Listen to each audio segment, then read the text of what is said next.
The burgers are good. If they're not good, why bother? Why bother to eat a burger if it's not good? We understand you. You want a burger like you've always had. But you also want the surprise. I hit record as we were talking about this. Now we might as well use it. We were looking at the old hard drive article. It's Phil Spencer requires Big Mac in landmark $3.99 deal. What's the equivalent for the food industry of that time when they were showing off the Xbox One and like it was doing the sizzle reel of all the people talking about all the crap and somebody basically said it's like it'll have more FPSs than we've ever seen before. More sesame seeds on this Big Mac than you've ever seen before. Patty's flash grilled at 4K degrees in excess of 4K Fahrenheit in mere seconds. Oh my god. 120 sesame seeds per bun. It is a Happy Meal that we will all enjoy together, but it is also a Happy Meal designed just for you. Now more than ever, thanks to existing legacy ways to consume our meals, such as in-restaurant dining and drive-thrus. But with the addition of our partnerships with Uber Eats, there are now more ways than ever for our customers to experience McDonald's eating. No. You have to say, it is now easier for our customers to enjoy eating at McDonald's or on McDonald's. There are more ways than ever to eat at McDonald's. Oh my gosh. Whether you're dining in a restaurant or at home, there are more ways than ever to enjoy the quality food offered by McDonald's. You need, man, Nintendo hired this man. McDonald's, Ronald hired this man. It has never been a better time to be an eater at McDonald's. An eater? There's got to be a better word. Not eater, not customer. It's eater. He's right, because how stupid is the word gamer? Exactly, there has to be film viewer. Well, it's like saying eater. I know, but I'm saying there's. Are you an eater or like a capital E eater? This could be the entire Introducing podcast. Eater discounts for loyal customers. Eater pass.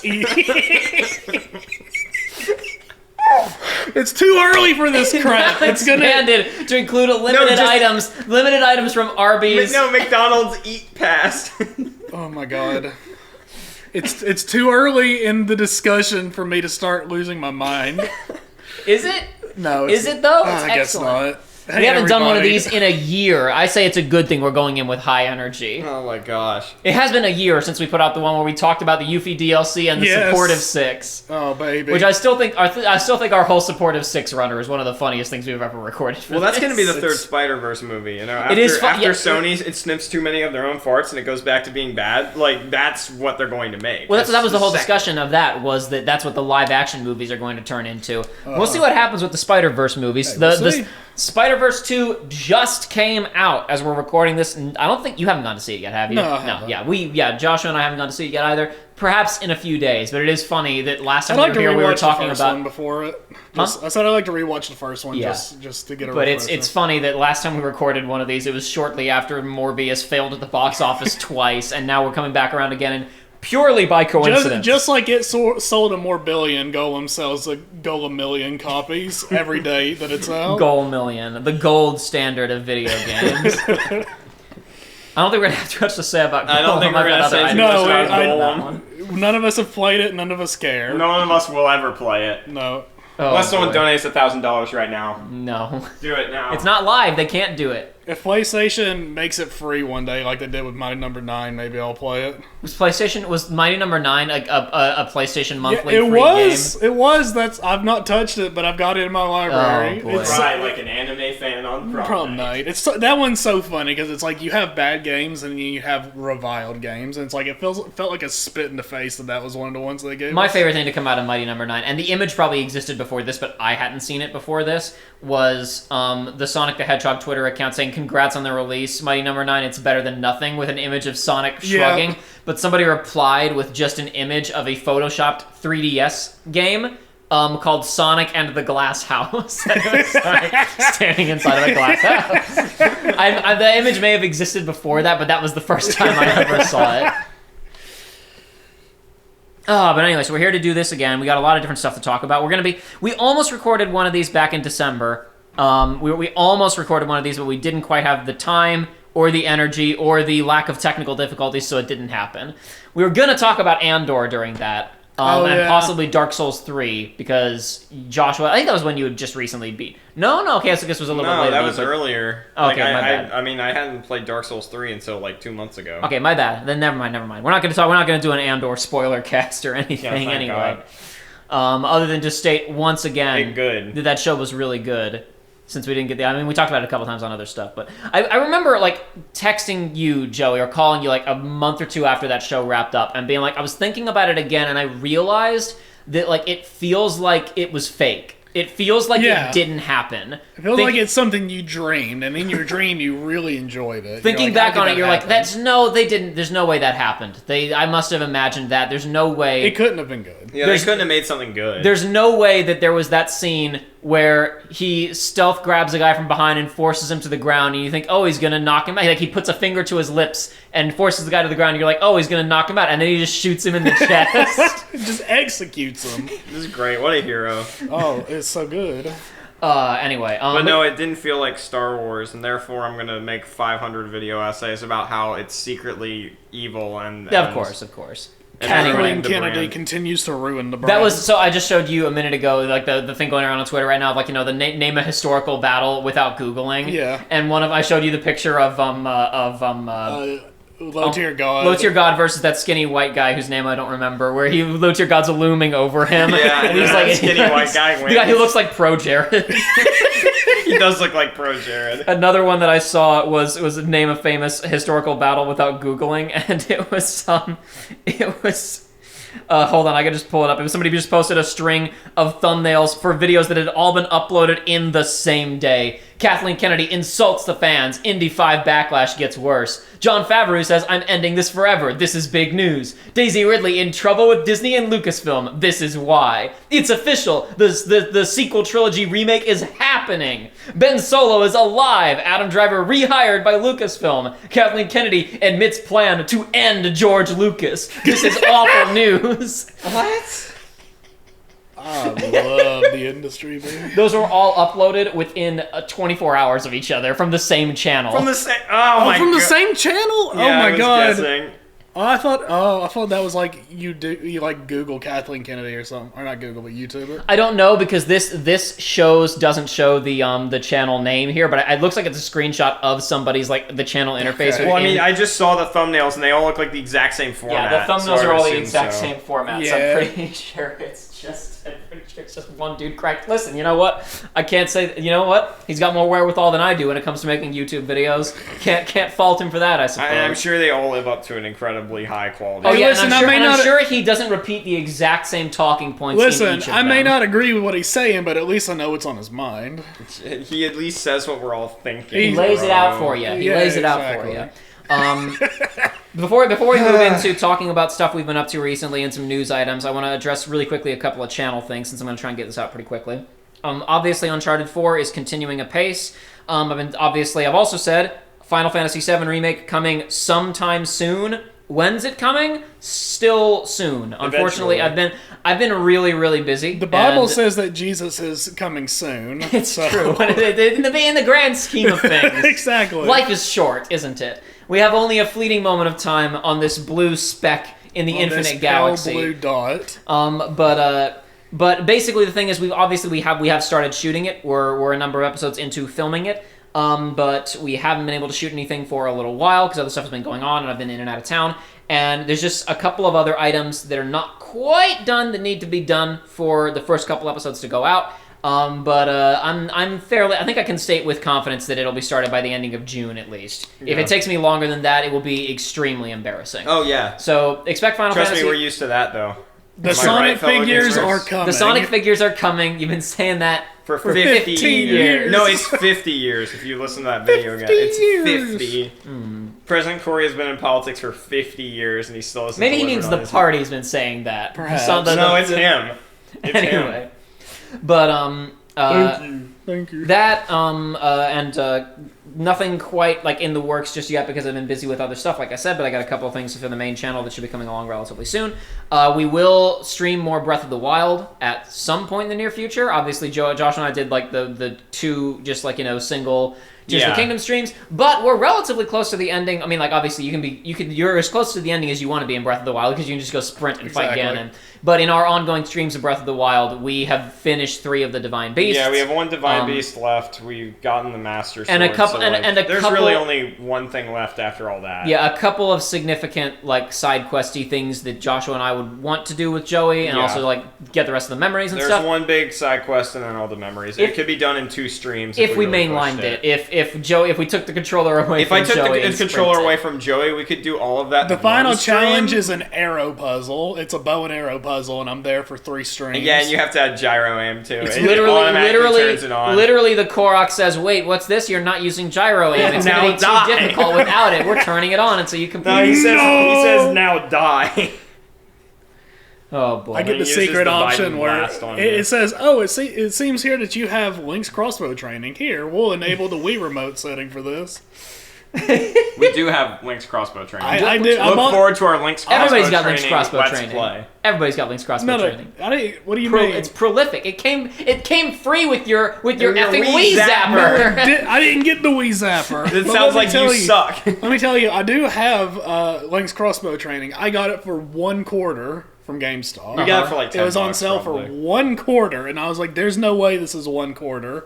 And the guy was like, "Yeah, it is." And I was like, "Yeah, man. Whatever you say, dude. Listen, that's up. That's your prerogative, Mr. GameStop, man." Exactly. So now I've got it somewhere. My best gaming bargains ever were from a friend of mine back in the day. I acquired both Call of Duty World at War and Need for Speed Most Wanted on the PS2. One of them I got for $5. The other one I think I got for free. I forget which was Most Wanted we got for free. No. It was he had 2 copies of World at War, I think. No, he didn't. He didn't? No, he didn't.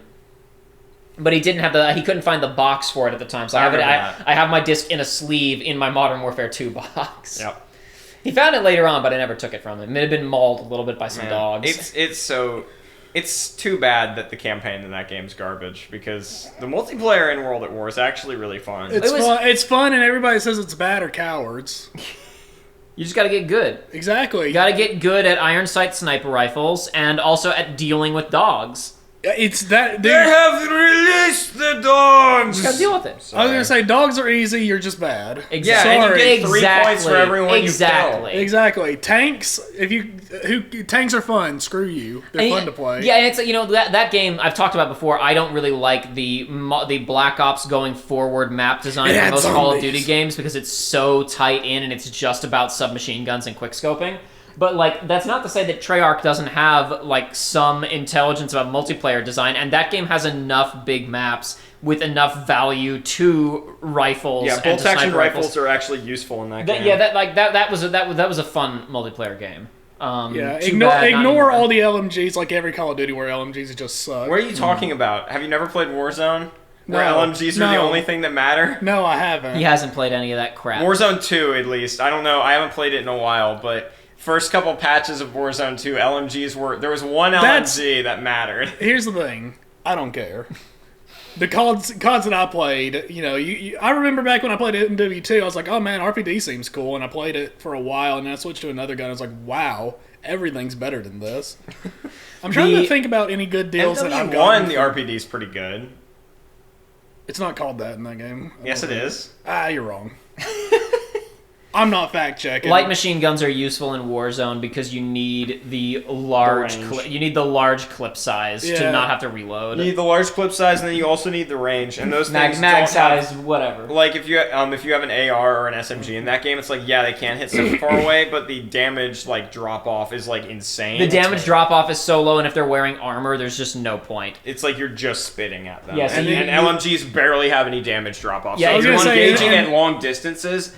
It's the only way to deal with snipers is to have an LMG. I'm trying to remember. Has Call of Duty ever had bullet drop off, damage drop off ever? Oh, you mean damage drop off? Yeah, yes. outside. Yeah. Yes, Outside it of like has. shotguns, It has, like, 100%. Even It back just in the day. the maps are so small in the classic games. that Yeah, it's like- bullet drop off is more recent, but damage drop off across range is absolutely a thing and has been. I'm pretty sure since the original Modern I will Warfare. say bullet drop off is only a thing with their sniper rifles though, because that's the other This is true. advantage of LMGs in Is that Warzone. they are- is that they they are are entirely hit lasers? scan. Okay. They are hit scan. Hell and, yeah. and so at massive distances, That's they're so like funny. just as useful as snipers because you don't have to like account for bullet drop. Yeah, I've been trying to think about going back to the original topic about good deals on games. I really can't think of that many right now. No, the original I topic got- was Phil Spencer acquiring Let him Big Mac. continue. Let the man $4. cook. I was just gonna say, I remember I got this was years ago. I got the Borderlands 1 Game of the Year edition thing for brand new $10, and I got it on a whim. I was just like, oh yeah, I remember on G4 somebody gave it a good review. Whatever, I'll check it out, and it ended up being one of my favorite games for years to come. I love But Randy Pitchford. not video games, but What? the best deal I've ever gotten for something stupid that I would have never purchased. I know where I know this where is this is gonna going. Don't say it. I don't care. I'm gonna say it because it's a good deal. Because I recently, so there's a oh my god, it's embarrassing, but it's okay because I got it for 1 penny. Yep. There's a figure. I have a figure in my room of Rey Ayanami from Evangelion in like a racing outfit or something. I got it. It must have been a glitch or something on Amazon. But I got it for 1 penny, 1 cent. The other day I was like, I wonder how much this goes for, and I found them on eBay. It's like $50 was like the lowest. Well, then that why I was didn't you seeing. sell it immediately? You The know, value's only gonna go It's only up, gonna Joshua. go up. I don't have an eBay In this account. economy, God. you're telling them not to hold on to a If hard you- value item? If you told me right now you'd buy it for $30, I'd give it to you. No, sell it for Yeah, 50 exactly. to some schmuck. Well, that's what they were putting up for it. Who knows how much it's actually going for? But I'm just saying, listen, if I sell it, period, I am going to make my money back, and more than likely. Wait, If I you're sell telling it me for that if you any sell value- something, period, you make your money back or more. For this, That's yes. no, but what if someone wants it in like I don't know, like rubles? Don't worry about Like it. they want to do it for like whatever the One- equivalent one of a cent rupee. is in ruby. It has to be it's got to be a cash offer. Okay, gotcha. It's got to be a cash offer. I'll message somebody online and drive halfway across the U.S. and be like, here it is. Here's my sacred 1 penny Rey Ayanami figure. That I have. I say I have it in my room. I have it like hidden behind other figures. Well, yeah, it's because like- obviously. Because obviously I've got it hidden behind a huge Star Platinum that I have. Where I was like, oh man, yeah, look at this Star Platinum. It's so cool. Don't look behind him. But he's cool, ain't he? Oh, anyway, so That's we've had cool. we've had a couple Looking of cool, different Joker. so speaking of looking cool Joker, another Persona game. So this is things we've been up to recently. I haven't had a lot of time to play video games because I've been too busy. Joshua, however, as he's been wrapping up school stuff, has had time to do a couple of things, including but not limited to blasting through like half of Persona 4 in a not week. half. I think it's about Joey. Help me out with this. He got to the gamer it's dungeon. about half. It's about half. As far I'm as only like 20 hours in, so it's thought you- definitely not half. I'll do a mental count on the dungeons, but I'm pretty sure as far as dungeons go, Well, yes, they're in about terms half. of dungeons, the game is front loaded though. Kind of, but not really. I mean, it's a pretty steady pace of dungeon every few like months or whatever, or a few weeks or Well, I mean, steady time. Well, yeah, period. no, that's the thing. At the beginning of the game, it is every few weeks, and then by the end of the game, it's usually every month or two. That's the thing. Granted, you skip a lot near the end of the game, but still, Less in Golden. Skip less in Golden. yeah. There's a really awkward point in Golden, because obviously in the original game, you just like skip, like, okay, the story ended and I would just skip this huge stretch of time. Yeah. And in Golden, they try to add that time back in, but it's still too much for the game to handle. So there's a part where the main character just gets sick for like 2 weeks. That's funny. Yeah. You just get a cold. But it's like that's the sacrifice that you have to do for convenience of social links. And Yeah. whatnot. Yeah. So I don't mind it because I mean at the end of the day it's like if you don't care about any of that, it's like when I did my my playthrough of Persona 5 Royal, it's like I ended up getting all social links and having plenty of time afterwards, and I was like, oh okay, well on this day I'm going to sleep, or on this day it's like I'm just going to do this thing and be done. I'm just I was able to get through like a week of the game in like 5 minutes because Yeah. I was just like, okay, and Yeah, I don't care. Yeah, so We're good. Joshua, going through, obviously you watched a playthrough of most of it a number of years Yeah. ago, but playing it yourself, how are you finding that game from 2007 or 8 or whenever it came out? It's pretty good. It's pretty good. Obviously some changes in the golden I version. mean, yeah, I still kind of contend that 4, in terms of just like plots and themes and characters, not characters is a bit more mixed, but in terms of plot and themes is still like I like it more than 5, just because Yeah. 5 I think defaults too much to just rage against the machine, right? Where 4 is a Somebody lot more- wronged me. Yeah, exactly, right? Like, Yeah. I think for what the characters are going through is a lot more varied, and that makes it a lot more interesting going through it. And I think the themes of like voyeurism and information in the digital age, like it's MGS2.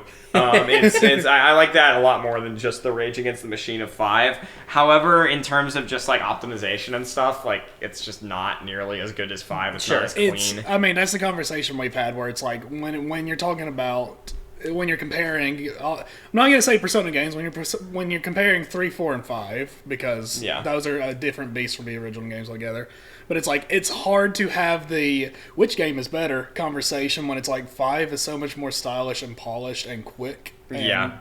And like all the gameplay of 5 is vastly superior. Yeah. Than the other games. Like that's just it's just got that level of quality and polish that those games don't have. It's like, and those are not 4 is not a bad game by any stretch. No, it's a great game. It is. It's a great RPG, but it's like when you compare it directly to 5, it's like, well, there's hardly any gameplay that I can think of that is even comparable. No, it's just very slow. Doesn't feel great. I mean, it's fine. Like it feels Yeah, good. but it's once you go back, Yeah, it's tough. the combat's have- way simpler. It's just I'm gonna say you when you're comparing the games, you basically just have to compare the like you said the characters, the theming, the story, and all that. It's like because if you start talking about gameplay, it's like it's worse. it is worse. That's sadly. crazy. As much as I love 4. This is a really minor news item that I bet you haven't seen yet. I don't want to distract from this conversation too much because we're talking about quality of life. Something really stupid happened the other day that I bet you, Joey, haven't heard about yet, but I think is going to really anger you. Okay. So, I want each of you to, if you don't remember off the top of your head, think about it. When did Grand Theft Auto 5 come out? 2013. All I know is probably like last 70% of the life of the 360, right? Joshua was correct. It's 2013. 2013. September 17th, 2013. So, the next big expansion for GTA Online is coming out. And it's adding in, gotta fight PMC and smuggle stuff and woohoo, right? There's also a quality of life feature being added into the game. Do you know what it is? Enlighten me. Fast travel. I'm just going to read straight from the Kotaku article. Currently, players have to continually mash the X or A button to sprint in GTA Online. Joey's hand already went to his face. Just going to skip out a bit. Now, Rockstar is adding a hold to sprint option into the game. 10 years later.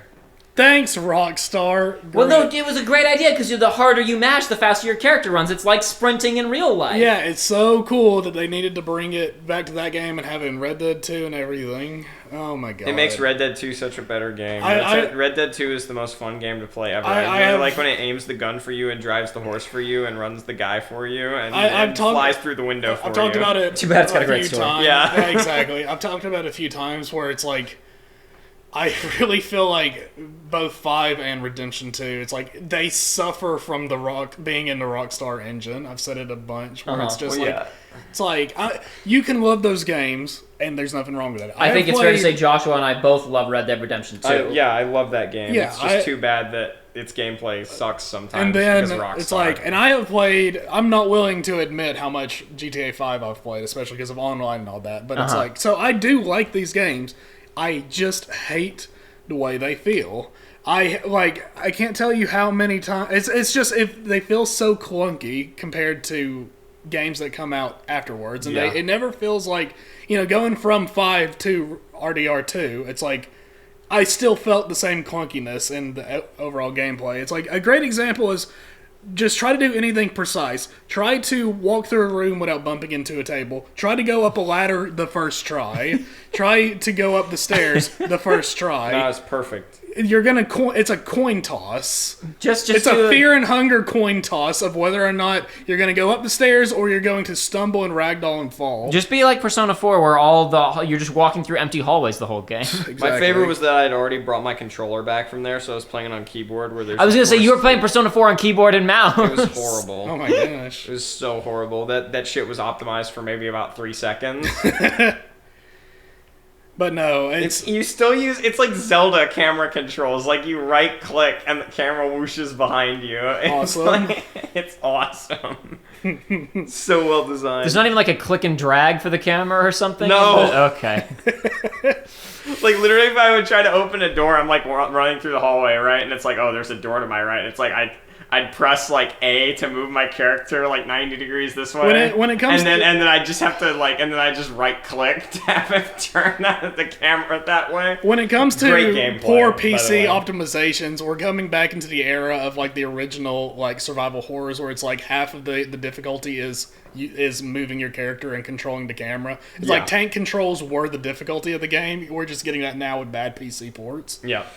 I mean, bad PC ports never went away. We just had a couple of really high-profile ones recently, like People with forgot. Jedi Survivor. Which, I mean, to be honest, like, here's the thing. People forget how completely trashed Fallen Order was when it launched. Yeah. How bug-riddled it was. Yeah. Like, the PC port of Survivor is running just a little bit worse than day one Fallen Order Exactly. was. Oh yeah, do you see what the most used beard and Oh yeah, hair there's combo was in Survivor? because you can customize Cal's appearance, and you remember we talked at the time. I think we talked when we were playing Jedi Fallen Order that like people were modding Cal Yeah. to have dark hair, like and like, really short crew cut dark hair and stubble because that's what video game protagonist is Yes. supposed to look like. I want to look like Infamous, man. You can change Cal's appearance in this game, and Rockstar announced, not Rockstar, sorry, Respawn was like, Rockstar. most chosen customization things by everybody, most popular hair and beard, crew cut and He looks like and Kyle stubble. Katarn now. See, it's funny. That's what video. It's not masculine enough It's for him funny to. It 'cause doesn't look like a video game character. Every single screenshot I've seen of the game, though, is him with just looking like Macho Man Randy Savage. Yes, those are the fun ones. People giving him really Still stupid. disaster for all of you. For all the Sith. I'll get around to that at some point. Obviously, the last game was fun, but like the story in Fallen Order was nothing like crazy to write home about, and Cal wasn't much of a character. I have heard apparently even some naysayers about Fallen Order are like, oh wow, the Survivor's got like stuff going on. That's cool. Dramatically, yes. I'm I interested. want to but play that, but I also have friends who want to play that, and I'm kind of waiting for them to get a physical copy so I can play it. when Just they're borrow done. it, yeah. That's smart. We're definitely not going to play it on the channel. I'm in no hurry to rush out and get it. The PC port's bad, and I don't think it's not on PS4 and Xbox One, isn't it? It's next gen only. I'm pretty I sure don't it's know. next gen only. I don't have a PS5. I'll have one soon because Final Fantasy 16 is coming out, but don't have one right now. Don't Almost have like one there's today. nothing to play on it right now. Exactly. What was the green text? Pull it up! What was the Pull green it up. text we were reading? Superimpose the Joker on the screen. Yeah. I'm hold the on. Joker, baby. I'm the Joker, baby. Let's see if I can find it. The green text that was like, listen, game industry, for every day that PS5 does not release, if Sony does not release one game for the PS5, I will pirate a Nintendo game. Or something to that effect. Let me see if I can find it That again. was it. You nailed it. Yeah, hold on. It's the scene where he's got because it's like the second guy or so that Joker publicly murders in Dark Knight, and he releases a video of like before he kills him, saying for every day Batman doesn't reveal his identity, people will die. And that's the screenshot, but the text is, I'm almost there. There it is, found it just in time. If you want order in the industry, Sony must release one game for the PS5. Oh, and every day that they don't, I will pirate a Nintendo game starting tonight. I'm a man of my word. And then it just says Link noises. See that? Sony must release one game for we the were- PS5. not to beat a dead horse. We were literally talking about it earlier, where it's like you go to like the PS3 has no games and all those memes, and it's like haha funny, and it's like as somebody with a PS5, it's like there's nothing. There's nothing. Why did going you to- get we one have- again? What? Why did you get one again? I got one Why because did you make such an because PS4 was fried. My PS4, yeah. PS4 was collapsing, and That's why he Yeah, never. yeah, that's yeah, why I he never did a hard mode playthrough of FF7. yeah, I because remember. FF7. I'm reminding the audience. Because I had so my PS4 Wait a minute. was falling apart at the seams, and I would just occasionally I'd turn it on, and it would be like, Oh, no. oh, corrupted, everything's deleted, whatever. And I was like, one time it's like, yeah, whatever. I say that one time that happened years ago, and it all of my data had gotten erased for like a ton of things, and I just took a break from games for like a month and a half. I was just like, I don't need this. But yeah, it just kept falling apart. It kept like crashing on me. Things weren't working, so I was like, oh man, dude, I really didn't want a PS5 because there's no games. But then it was like a sign from the heavens above. My PS4, I was rebuilding my PS4, and then a little bit later I got on my email, and it was like Sony had sent one of those things where it was like, hey, customer, you want to buy a PS5? Here's your ticket. Just log on at noon tomorrow. So I was like, okay, well, my PS4 is dying, so let me just get a PS5. I have, to this day, I think I only have one PS5 exclusive, being Demon Souls, a game I played on my PS3. Wait, do you have Remake Integrate? Oh, yeah. That is Literally the best technically- value, and literally technically- the best exclusive that the PS5 has right now. Well, it's on an PC. Expansion. It's on PC. It's on an PC. expansion for a A PS4 console- game, and it it's is a on PC. It is a console exclusive. It is an Xbox One and Windows 10 exclusive. Exclusive. Well, I think there are a couple of console exclusives to the PS5. For example, The Last of Us Part 1 is a console exclusive to the PS5 with a Sorry. miserable PC port. Sorry. And don't forget Ratchet and Clank. Oh, wait a minute. That's going to PC now too, right? It is, yep.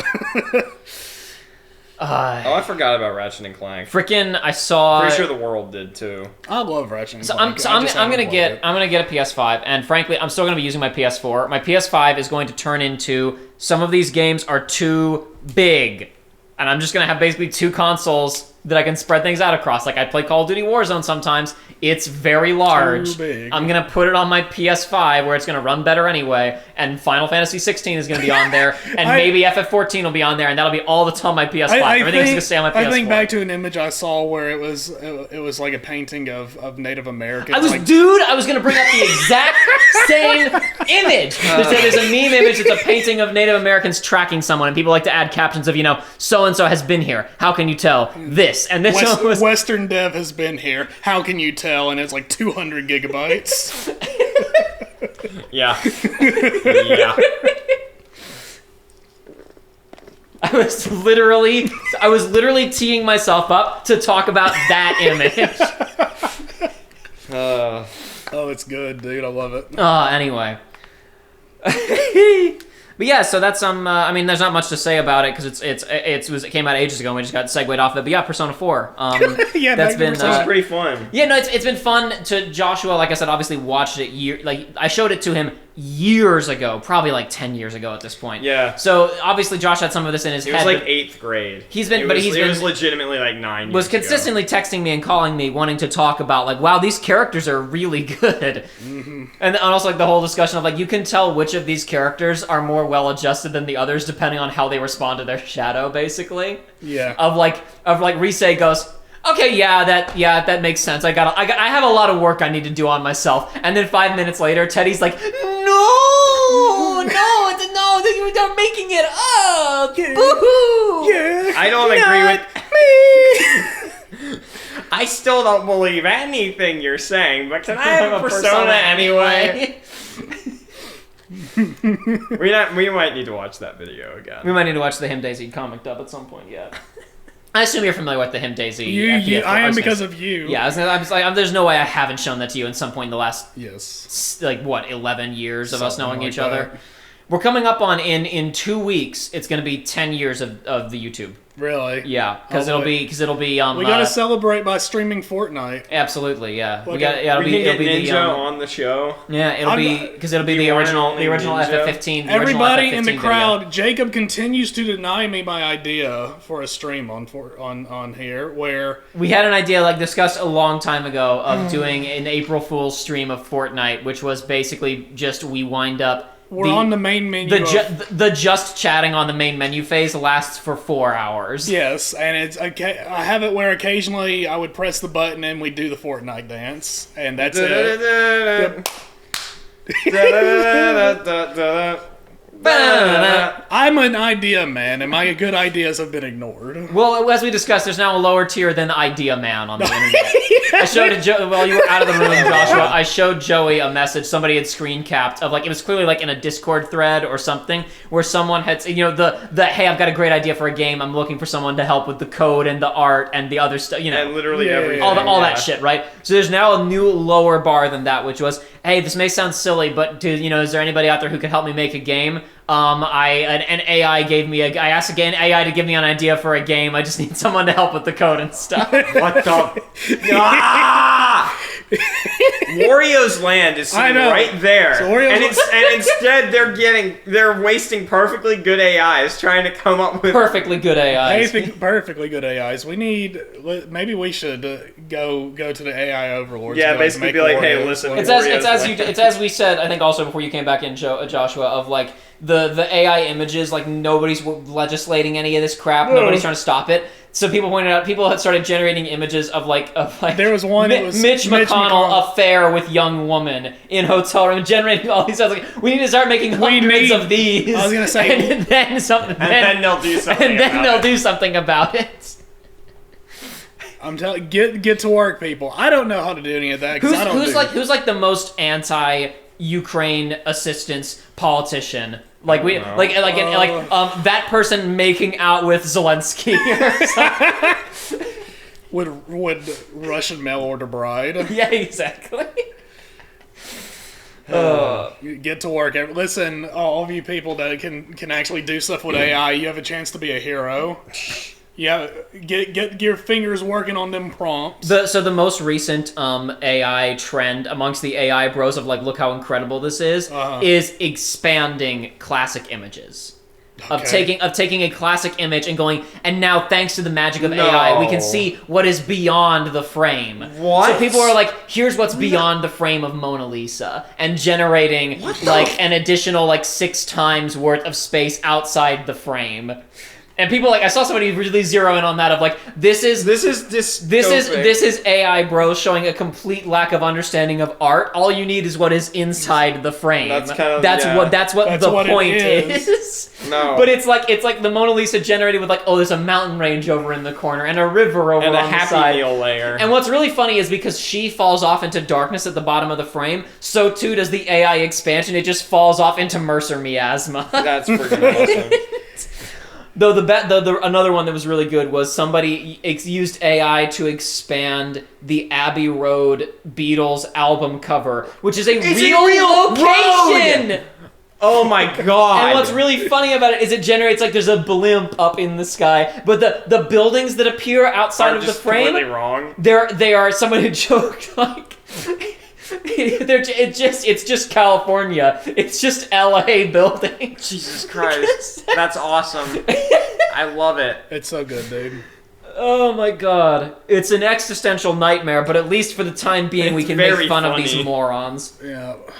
The magic of AI. Now we can see what's beyond the frames of classic images. I'm gonna say I'm so happy to be living in this world where AI are taking care of the creative jobs and leaving the rest of them for everybody else. Yeah. I don't know why this was the first thing that mainstream AI were let's have it tackle the most subjective things possible. Well, that's because that's the thing is that these dudes, the AI bros, the Venn diagram of AI bros and NFT bros are a circle. Yes. And these are dudes who have no artistic skill whatsoever, who don't want to spend money commissioning people for art, who just lost all their money on the apes. And it's like, look, see, now I can generate anime waifu porn for free off of just describing something. God, Hey, that's what it started out as, and then it turned into, oh, I'm an artist. I'm an artist because I had to pick the images to train it on and give them the description. This is an act of creation just like anything else. Exactly. Stealing other people's art. Most of them probably don't even know where the AI art comes from. They probably just think they type in words and then boof, it magically appears. It's incredible. It's incredible. Sampling, This what's is that? mine. This is mine now. This is my. You made this? I made this. This feels almost like this. This is a really stupid thing to say, but this almost feels like this somewhat ties in with if we were having a long-term thematic discussion of what's going on in Persona 4. Did you hear the rumor? Did you watch the Midnight rumor Channel? come out. The rumor come out. Does Yosuke? Does Yosuke is gay? Yeah, well, the answer is yes. Does he? Yes, yes he does. Yes, he does. He's at least as gay as Kanji. Yeah. Yes. But that's just cut content. I don't care. It's real to me. They're real to me. They're my feelings, and so they're real to me. What was the? Oh my god, I forget what it was exactly. I tweeted something where I got to use that on somebody in a reply at some point. Oh no. That means it's good. Let me find it real quick because it was I don't use Twitter a ton anyway, and it was relatively recently. I bet I can find it. Oh yeah, no, it was. I posted the whole thing of talking about Phil Spencer and PlayStation as where it is in the market right now, and where Xbox is in the market right now. And in that video, I talk about that. They axed Studio Japan because everybody's golf, Gravity Rush, stuff like that. Even stuff that Team Eco makes doesn't make enough money. And so somebody just replied to the tweet saying, Jacob, Gravity Rush doesn't matter anymore. Me, with a gif of Peter Parker crying. And I just responded with your feelings for her are not real. They're real to me! You were supposed to stay away! I lied!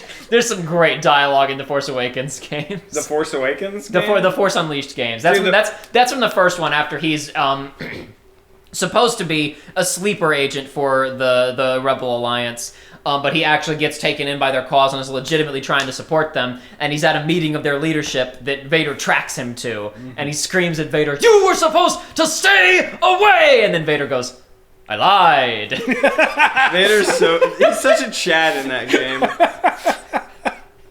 And he delivers it exactly like that. I lied. I lied.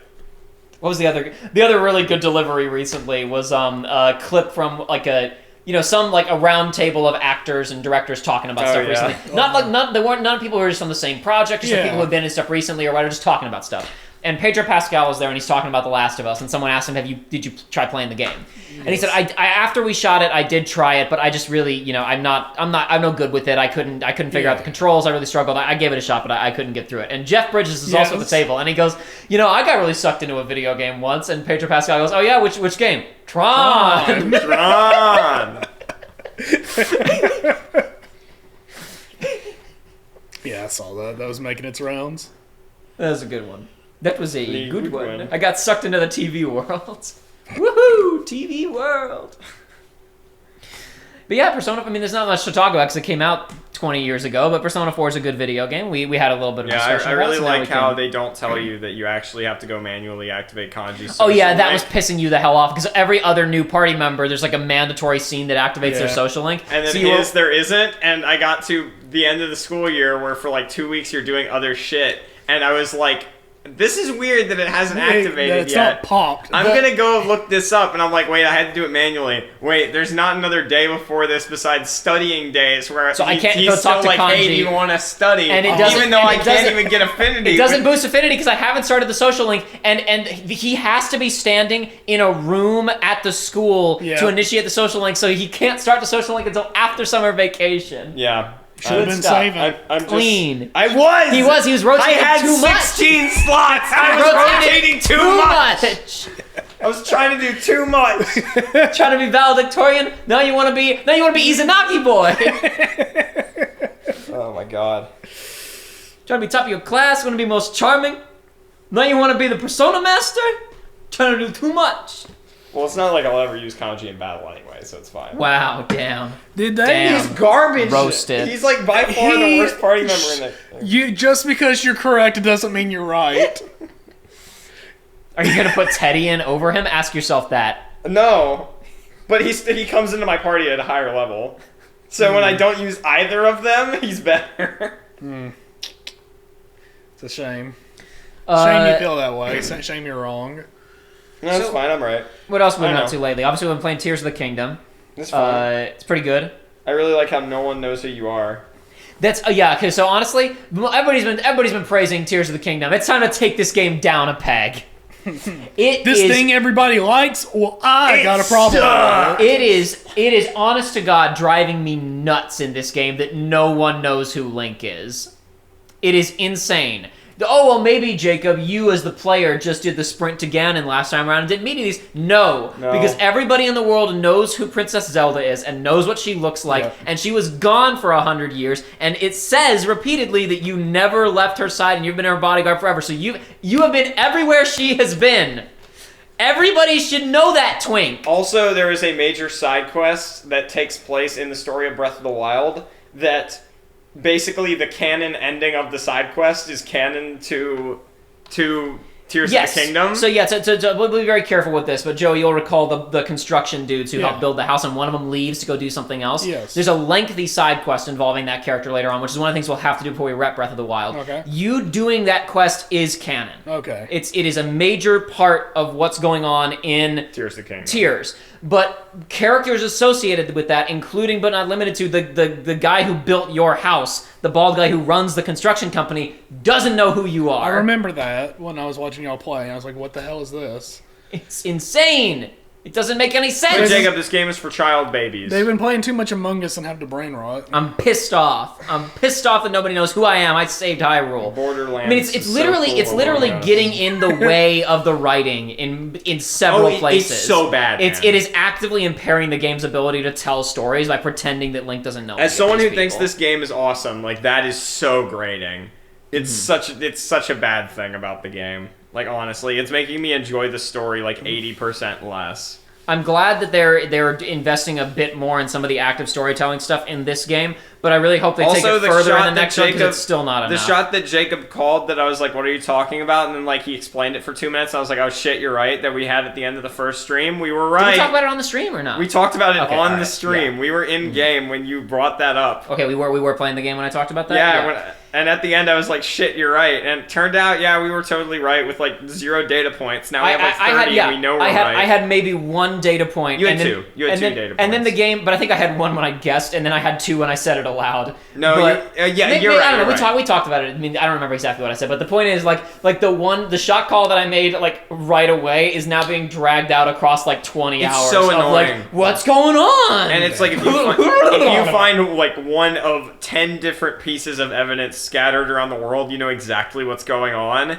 and yet they're still trying to like drag out this faux drama of like, oh, but what could be happening? And I mean that's the consequence of having an open world structure like that in the first place. But you then again you go like, okay, so they didn't make a new map so they could focus on creating the most incredible physics system ever seen in a video game. Absolutely mind-boggling stuff. But you'd say, couldn't they have also maybe taken a little bit of time to build in some narrative flag, like, check things, where if you've experienced these things, or if you've seen this flashback, change X, Y, and Z bits of dialogue so that we just know what's going on, but whatever. It's just... That's ridiculous. They have said they're going to keep doing games like this. Ayanuma said, I think we've kind of like... We've done most of what we can do with the Ocarina format, it feels like. We're going to want to keep exploring this for a while. And I'm fine with that. Totally fine with that. I really hope they find a way to emphasize story stuff more in the next game. No, that's ridiculous. It's getting a little disappointing to have gone through 2 of these and been like, okay, Zelda has a pretty good like character arc in the first game. That was fun. And there was like, the Terrytown stuff is like kind of fun, I guess. Could we have some more? And then this time around, they've added like maybe 4 things. to be engaged with narratively. Yeah, and they might be going, well, y'all aren't finished with the game yet, like, you don't know, and it's like, well, we put, like... I have however heard. many I hours. haven't looked at any of it because I'm avoiding spoilers as best I can. I've heard a lot of people saying that the ending of the game, the ending of like if you're going through all the story content, the finale is like totally nuts. I don't know in what way yet. I guess we'll find out. Okay. I don't know what way yet, but I guess we'll find out. Cool. There'll be like one cutscene where everyone does like an anime fight with Ganon. It's certainly possible that is exactly what people mean by bonkers. And it's so cool. They just flip around and they fight a little bit. And all the links appear throughout time. Great! I'll grab my stuff. I have heard whispers of this game addressing timeline stuff. I don't care. Like, No, I'm saying, so maybe what Joey just said isn't that far off base is what I'm saying. Oh boy, smooching time as he hops through the portal to get to the new Zelda. Exactly. They should do a Spider-Verse style Zelda thing where CDI, Link, and TV show Link show up. You were saying this earlier, and you're absolutely correct. They had the perfect opportunity to do this with the Muso games. They should have just done it with that. What a shame. They should have done like anything interesting with those Muso games that Jacob loves. What do you mean loves? I made a video where I said it was kind of shit, but I guess I enjoyed myself for a while, I guess. Yeah, exactly. You enjoyed yourself with the Muso. How gross. All your credibility is now gone. I've never liked a Muso game. Because Persona Strikers It's not a Muso game.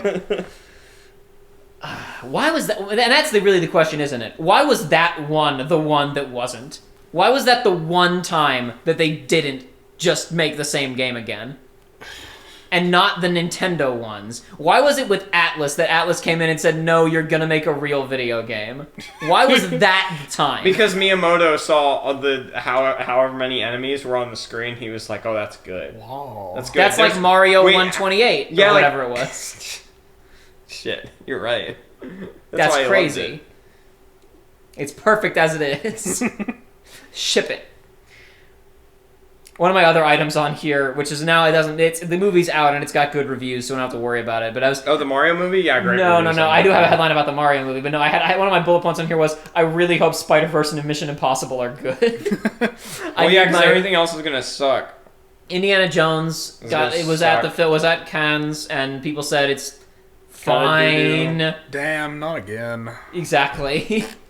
It's like I'd rather it crash and burn than just like I don't know. sit there. If it has a couple of, because that's the thing is that especially as time has gone on, I've come to appreciate a lot of bits in Kingdom of the Crystal Skull. Kingdom of the Crystal Coconut. I legitimately like Shia LaBeouf's character in Crystal Skull. Too bad he's not ever coming back. No, he's never coming back. I legitimately like the all of like the stuff that happens in America at the beginning of the movie, not necessarily the Area 51 stuff, but like after that and before they leave the country, where they're in the college town and there's the motorcycle and car chase. Like that scene is as good as any chase scene in any of the other Indiana Jones movies, where he's on the back of the motorcycle and going through a car and punching people and then spilling out on the motorcycle again. That's a phenomenal scene. Only for later in the same movie to be having the jungle Nazi car battle and dodging branches. They were bad Russians. CGI. But see, even that, there are moments where it descends to a level of schlock that I absolutely enjoy. Like the paper thin. Oh, Mutt learned how to fence at prep school, so he's now dancing on top of a car fencing. 1 minute of sword training should be enough for you to start blocking bullets.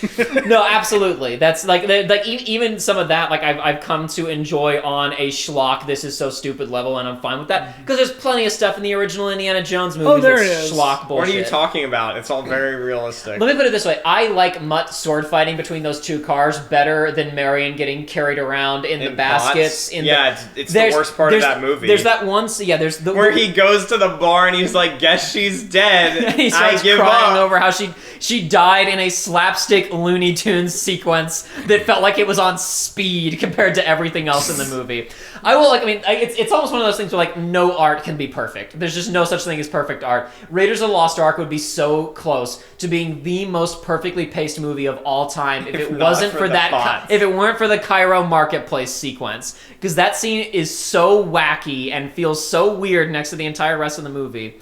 And the one iconic moment where the swordman jumps out and he flips the sword around, and then Indy is just annoyed and pulls out a gun and shoots him. That was all improv. That was improvised because everybody was sick and they were behind schedule. Yeah. There was supposed to be a lengthy, drawn-out whip and sword battle that they had rehearsed, and they cut it because Harrison Ford was sick and he could not physically do it. So that sequence would have been even. It was planned. It would have been even worse. It was designed to be worse. What I really wanted to do for the third movie was a haunted castle movie. But, Steven had just done Poltergeist, and he was like, no, I don't want to do another haunted castle. Yeah, I didn't want to do another haunted castle. I want to put Han Solo in my movie. Right. That's the script for episode 6. Did you like it, Han Solo? Please, sir, my name is Harrison Ford. Stop calling me that. No. No, I mean, I'm my investment, as much as I really like the original 3 Indiana Jones movies, my investment in Dial of Destiny being good is very low. I don't really care that much, but just like, I don't know, others, like, I just like, there's something about, I don't know if you've seen any of the Mission Impossible movies with Tom Cruise. I have, but You've only seen the John Woo one. I don't know which one I saw. AKA the best one. That is the thing. That is a bizarre franchise. It is one of the only ones that's it's gone on for over 20 years now, and it has gotten more or less better with every single movie. Really? I thought Rogue Nation was kind of like compared to Ghost Protocol, which is the one right before it. But then Mission Impossible Fallout is one of the best, just like popcorn munching, crowd pleasing action movies I've seen in recent years, outside of like a John Wick or whatever. Yeah. Where it is just a legitimately really well constructed, exciting, well shot movie. Henry Cavill is more of a badass than in the movie where he literally plays Superman. Henry Cavill was too busy filming that movie to shave his mustache for the reshoots of the Justice League, and that's why he has a CGI lip in that movie because of Mission Impossible. Because he was growing a mustache. Do you remember any of this? Yeah, I do. I didn't know the details of it. He was because when Joss Whedon, figment in my head when now disgraced Joss Whedon was doing the reshoots of Justice League to make it into a worse movie. Henry Cavill was already shooting Mission Impossible, and he had contractual obligations to that movie. Yeah. So when he went in for his reshoots, he was like, I can't shave this. I grew this for the movie. I'm not going to put a fake one on in the middle of Mission Impossible. So they had to CGI out his mustache. Amazing. For anybody out there who doesn't know that or didn't remember, needed a refresher. It's an excellent little fun fact. Phenomenal. But yeah, the original Mission Impossible has a couple of like really iconic scenes in it, like the whole like dangling in Pentagon vault hack. That's like an iconic Tom Cruise career image. Yeah, Mission Impossible 1 is like the epitome of like dizzying highs, terrifying lows, and it's got a couple of really good scenes and is mostly just kind of boring and awkward. Yeah, and then some people have their problems. I really like when Ben Gates' dad is evil.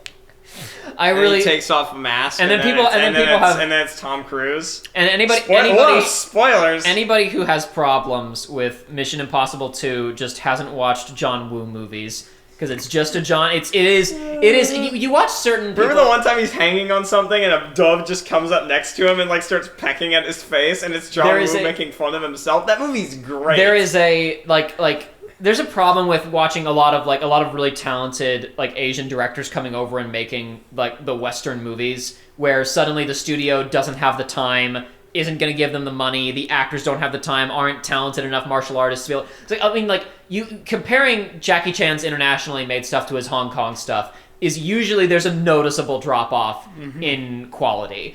But they still did well because I ain't going to watch a movie with subtitles. But watching John Woo making a movie with Tom Cruise is perfect. Because probably the only American big league stars who would be willing to do the type of bullshit you have to do for a Jackie Chan or John Woo movie are probably Keanu Reeves and Tom Cruise. Yep. When he jumps off that motorcycle, man, that is poetry in motion. There is one of the final confrontations in Mission Impossible 2, directed by John Woo, is Tom Cruise and the villain both drive motorcycles straight at each other. You think they're playing chicken or whatever, right? Yeah. They're not.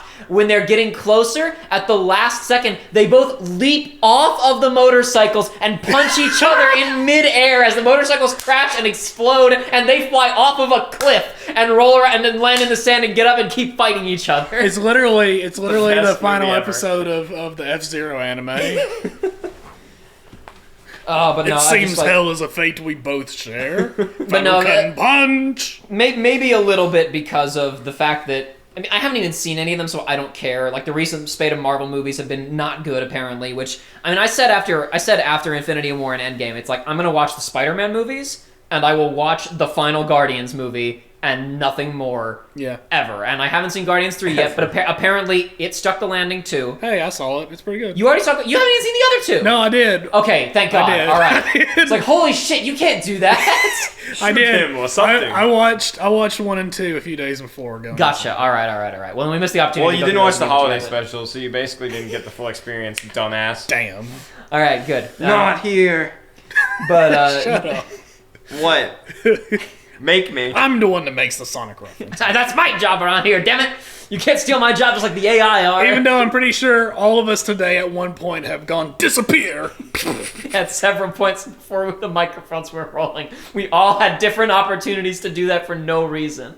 It's literally there is when we get around each other, there's like a collective conscious brain rot that appears. This is. I was about to say something that's a spoiler for something that will not come out publicly for ages, so I will not. No, go ahead. No, I was just gonna say Go this ahead, is bleep it out. why we are. No, I'm just gonna. I'll censor it myself. Watch this. This is why we are going to have to show Aiden some crucial meme Yes. background material before filming something we're going to film in the near future. Yes, of course. So that we don't kill her. Oh, you mean we're gonna show? So you mean we're gonna show her the top 10 hottest Sonic characters? If only we could see her take wing and all that sort of thing. Look I don't- forward this to may- our this may- look forward to our Sonic 06 full playthrough. Third time's the charm, baby. It may Look forward sound to our Sonic Forces retrospective replaythrough. it may sound like an odd thing to say, but I guess just like I don't know, I've been disappointed by a number of things that I've watched recently. And again, my investment in Indiana Jones isn't high, but hearing like it's I think it's got like a 55 on Rotten Tomatoes or something right now, which granted is a very limited selection of critics, as it's Yes. just people who were there, but still, so I'm like,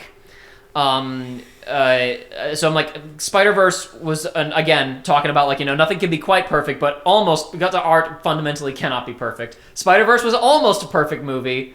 And I looking at the trailers again. Everybody says it sounds like they did just fine. It didn't get.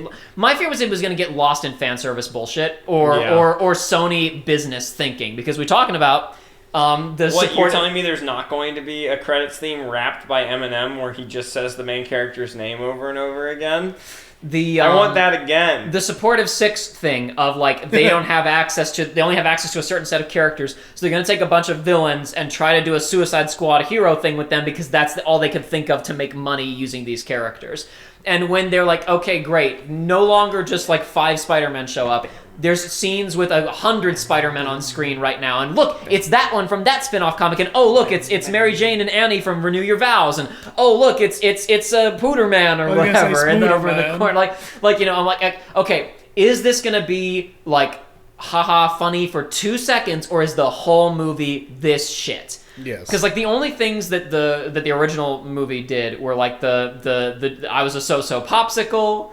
For a little bit with the melting Spider-Man popsicle, and obviously the post-credits scene where Miguel goes back in time and does the pointing thing with the 1960s TV show Spider-Man. Yeah. Other than that, they really didn't have many of those types of moments in the first one. And when they were showing trailers for this one, and it's like, look at all the Spider-Man, I was like, if this is the whole movie, No, it'll be good. I'm gonna have, as Alfred once said, I'm gonna have a birth of cactuses out of my asshole.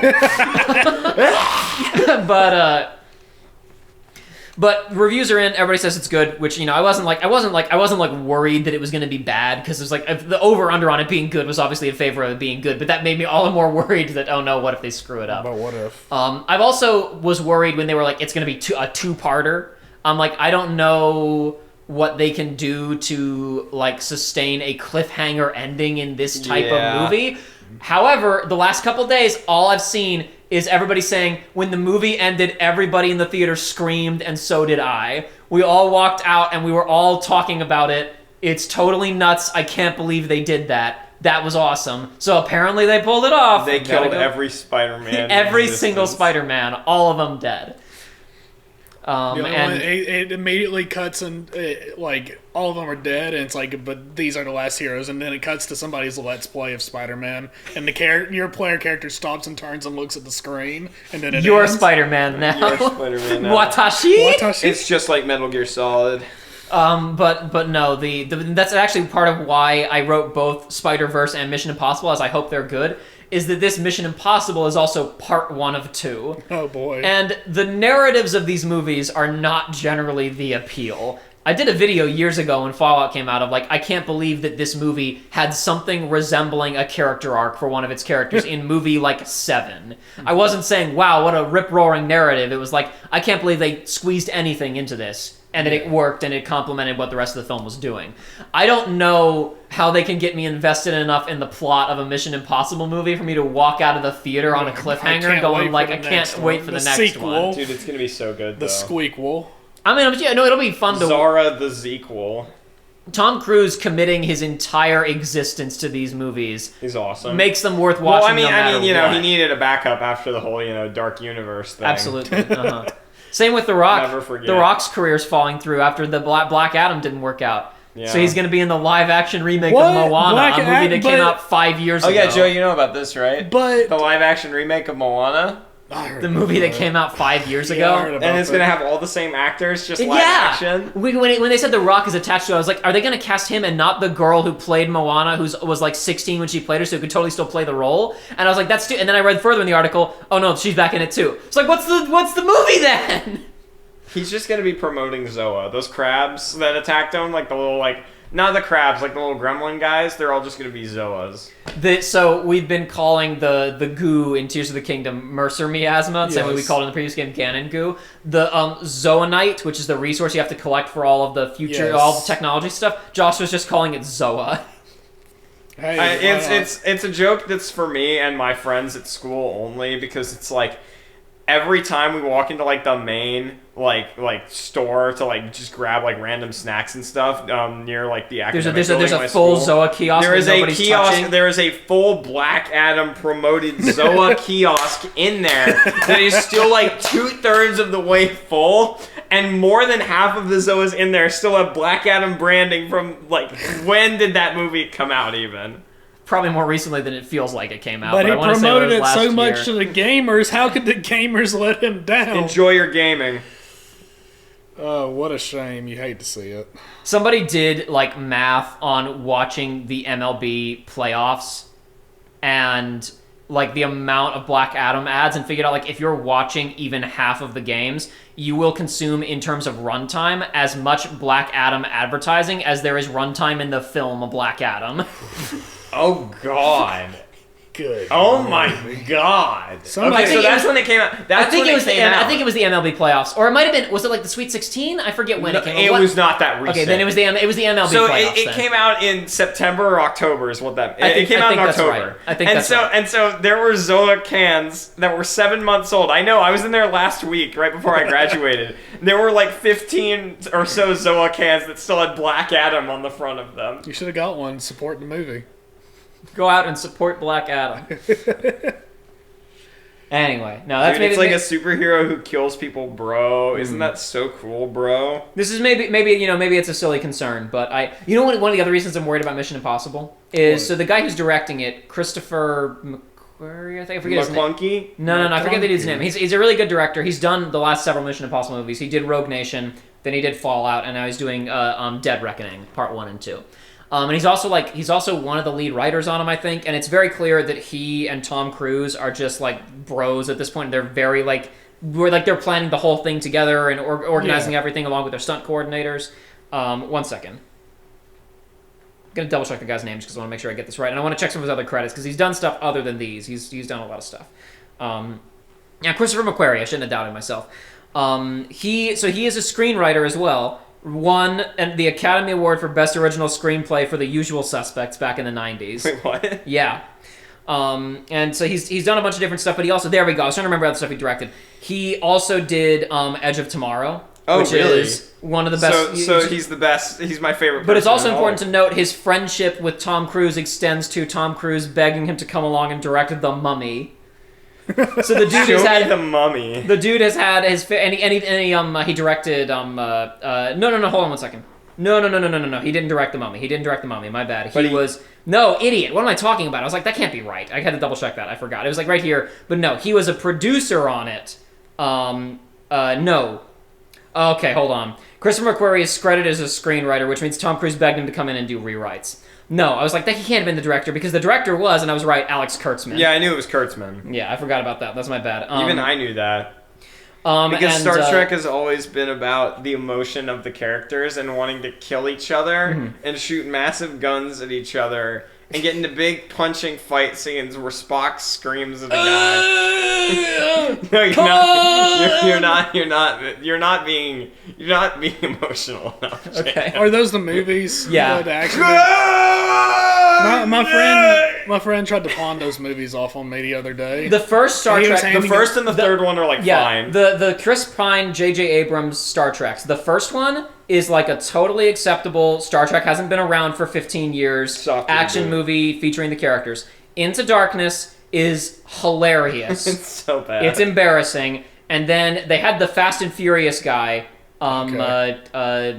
something Lee, I forget his name. He directed Beyond, and Simon Pegg somehow tricked them into letting him write it, and it's actually pretty good.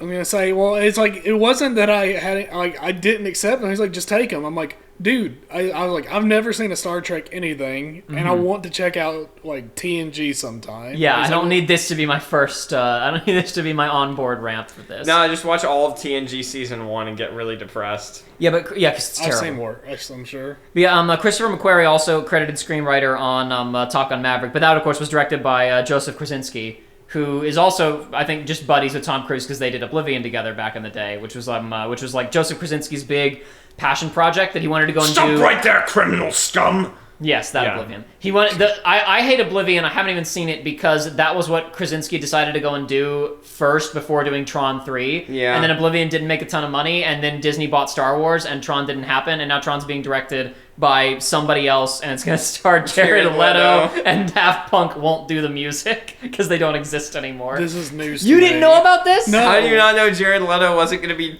the Tron? He's been 3? attached. He's been attached to Tron 3 since like 2016. How Though did is I- the thing. Maybe I just. That was took it one out of my brain. favorite Rocco Mega 64 tweets of recent days was when another headline happened of Tron 3 going ahead with Jared Leto. He was like, sometimes I feel like I'm in the movie yesterday, but instead of being the only guy who remembers the Beatles, I remember that we've gotten a Jared Leto Tron 3 headline every 6 months for 10 years. But anyway, no. So this is gonna sound like a weird thing, but Josh will understand what I mean by this. I'm ready. So I like Rogue Nation well enough. It was a fun movie, but I prefer Ghost Protocol. Ghost Protocol, I would agree with you. which was on that. directed by Brad Bird, who directed the Iron Giant and The Incredibles and Ratatouille. That, and also Incredibles 2, but let's forget about that one. And also Tomorrowland, but that was actually not as bad. No, as Tomorrowland was bad. Tomorrowland was fine. Jacob is convinced that movie was good. I never and said it he's was wrong. good. I said it was fine. I It's said I so appreciated not a few of good. the inventive things in it. It was so bad. But his live-action directorial debut was Ghost Protocol, and it's pretty good. He's a good director, even though, yes, Incredibles 2 is not good, and Tomorrowland has a couple of good things in it, but it's not a great movie. Is not good. I thought it was all right. Anyway, how could you not have an opinion on Tomorrowland? Nah, man. At least The Incredibles 2 gave us the memorable meme-worthy scene of Jack beating the shit out of a raccoon. There's also that one motorcycle chase scene was kind of exciting. Yeah. That's about it. That was it. That was it. I don't remember either of those. Better Call Saul was in it. Oh yeah, Better Call Saul was in it. It was great. 2 out of 5. But anyway, Bad movie. what I was gonna say is, Rogue Nation, fine. Fallout, great. But there's something that I have in my mind, another spy franchise with a great director who came in and made a film with a very particular like way of shooting it that was pretty good, and then it descended into its own bullshit too hard, which was Skyfall was a pretty good movie, and then the same guy directed Spectre, and it was a piece of shit. I mean, I was just thinking about, like, the directorial style of, like, when David Yates was brought in to direct the later Harry Potters, and how those movies just, like, got so far up their own ass with just, like, the cinematography. Just kind of got boring. Yeah, they just became so freaking boring. It's like it really was so the shot composition was so flat and uninteresting. Like 4 is like well directed. It's like a decent movie, and like 5 to a certain extent is as well, and then 6 and both parts of 7 are like I can't see. I think I've only seen 7 Part 2 twice in my life. Yeah, I've only seen it twice. Once was on a not great DVD print on a too dark screen, and the first time was on an airplane. Yep. So there's about half of that movie that in my mind is a black screen with some torches somewhere in the distant background. See, that's what I think. And then someone will start talking. I'm like, wait, are they like in frame or are they off screen? Are they in frame or are we about to? Oh, there they are. There they are. I don't know if it's real or just my memory, but that's exactly what I think of when I think of I guess it was like 2003, 2004 Hulk movie. As like I remember seeing it in theaters, and I remember like the last 30 minutes not seeing anything. Yes, the fight between him and Abomination is very dark. Because the 2003 one was the Ang Lee one, and that one is in downtown San Francisco. Oh yeah, that's where he does the triple jump. The Incredible Hulk with Edward Norton is, yes, it is pitch black. Yeah, in like 20 dark what was that? Streets. What year was that? 20? It was 2008. It was right after Iron Man. Yeah, it was right after Iron Man. Yeah, but it was a different. That one is so dark at the end. Yeah, the fight between him and Abomination is like pitch black. I remember I was like, I can't see a thing. Literally the only light I remember was from like some burning taxis. Like that was it. But no, I there's a fear in me. Maybe it was to like take your attention away from how dodgy the CGI looked on Abomination. My fear in my mind's eye goes back to Skyfall was pretty good, and then Spectre was trash. I remember when we were rewatching all the Craig movies leading up to the release of No Time to Die, and being like, I'm gonna give Spectre. I never watched Spectre again. Thank God. I'm gonna give it an honest to God chance. I'm really gonna give it a chance, and like going through it a second time. There were some scenes that I appreciated more, but I mainly walked out on the other end going, yeah, that just wasn't very good. Though honestly, the main thing that I got out of rewatching all those movies before No Time to Die, and then watching Quantum again with the two of you, was like, I actually think I like Quantum more than Skyfall. Yeah. I was stunned going back through it again of how much I really, really like Quantum of Solace. In terms of just like bad guy plot, like Quantum is almost as good as Casino Royale. Also, just in terms Craig, of like well-developed plot, which is hilarious that's the thing that's good about the movie. And people complain about it. No, and it was also during the writer's strike. Yes. And it's like actually a good Bond villain plot. Yeah, honestly, rewatching that movie again, I was like, I remember, it had big problems because of the Writers Guild strike, and I'm watching it like, no, this is actually, like, the structure of this is totally fine. It's the shot, it's the editing. Like, that's the biggest problem. There are 3 moments in that movie where it's like, whoa, the screenplay needed another draft, and one of the biggest ones is really early on when he goes through this massive convoluted thing to try and save Camille from the bad guys, and then she gets knocked out and he just dumps her somewhere and walks away. Yep. God, we're talking about brain rot, and this is almost I watched something happen to you over there when I said that. You had some kind of stroke. It's I can't escape Gundam, because Gundam, the protagonist of Gundam Zeta, his name is Camille. And you literally like the Akira meme that we keep seeing. You said Camille, and I could hear a girl from it named Fa going, Kamiru. Like, I can hear it now. I can't escape from it. No matter what. All I hear is Star Wars in my brain. Gambate Kamiru. But no, the other thing about watching them is like 817 endless lightsabers. The other thing is like watching Casino Royale. Craig gives a legitimately really good performance in that movie. There's a reason people like him so much as James Bond, and it's because of his performance in that movie. And I think he's just as good in Quantum. When you get to Skyfall, you can tell he's starting to not care anymore. Yeah, he's just very stoic. It's not even so much that. Like, he has some good scenes in it, but it's just doesn't emote. And also the writers aren't giving him anything. Like they tried to give him stuff to do in No Time to Die, and for the most part, I just kind of didn't buy it. It's because they just made Metal Gear Solid 1/4 and hoped you didn't notice. There's a couple of scenes in that when you watch. It's basically just the finale of that is basically MGS1, but just with an alternate ending.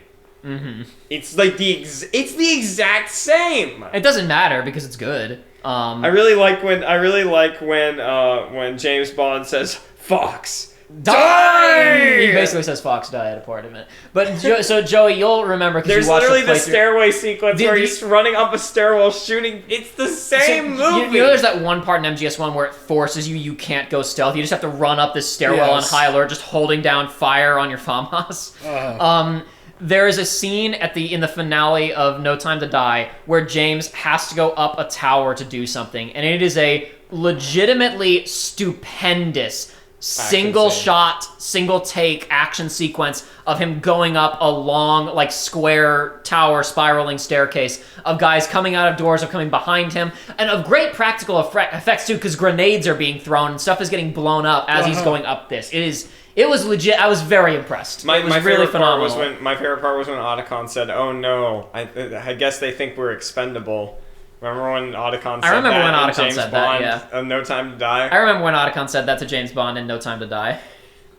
Remember when Billie Eilish sang "The Best Is Yet to Come"? I remember when Billie Eilish sang "The Best Is Yet to Come." It was pretty funny that it was just... It was just MGS1. Meanwhile, what's-his-face can't get the MGS video off the movie, a movie off the ground, that is. Yeah, it can happen. Oscar Isaac is attached, and he is into it, and he is on board. He says the problem is they can't find the right script. They've been trying to hire people to write... They've presumably hired people to write scripts. They've gotten a number in. They haven't found a script that they liked yet. Hey, just get the AI to generate the script. Exactly. Just feed all the MGS games in, especially Ghost Babel, and then let the AI generate it, and you'll have your movie script. Wait, what word did you just say there? Ghost Babel. The Game Boy Color tie-in for MGS1 original. Oh yeah, wasn't that game like super good? Yes. It's basically just MG2 Solid Snake, but on a Game Boy Color. Okay. Gameplay-wise, it's the exact same systems. Shit. But that's actually really impressive. But kind of recycling some of the thematic and structural ideas of MGS original. To be fair, that was also recycling ideas from MGS2, or MG2, that is. But just like a little bit more directly. It's not set in Alaska. It begins with Snake retired in Alaska, but he winds up going to somewhere in, I think, South America. I don't recall for sure, but he has to deal with... He goes to Panau. I don't remember where he goes. It was probably Panau. And instead of teaming up with rookie Meryl, he teams up with a female Delta Force. A female spy? A female Delta Force operator who is the only like her team went in first and they all got wiped out except for her.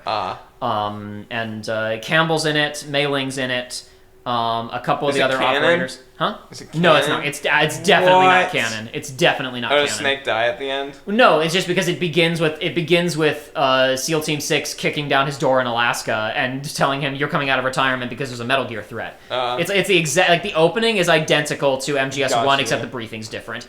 The cutscene's really neat because obviously it's on the Game Boy Color, so how do you even depict this? There's a static image of Snake, sitting in a chair, like with his head down and like shadow falling over him, and the way that they add tension to the scene is there are individual red dots like kind of just slightly drifting on his torso, implying there are men off screen pointing guns at him, right? That's really cool. And they turn off when Campbell like tells them lower your weapons. They all blip off. That's awesome. Yeah, it's I'll have to show it to you at some point. The main problem with it is the text goes about 5 times too slow, but the writing and the localization is just as good as anything else in the series. Man, I honestly, if there's like one thing that like Kickstarter indie games, like one genre they have not tackled that I want them to, it's like the classic 2D like Metal Gear style. There have been a couple, games. But they just didn't make a huge splash. Yeah, they just never. Aaron Hansen was a voice actor in one. I remember. Oh yeah. Yeah.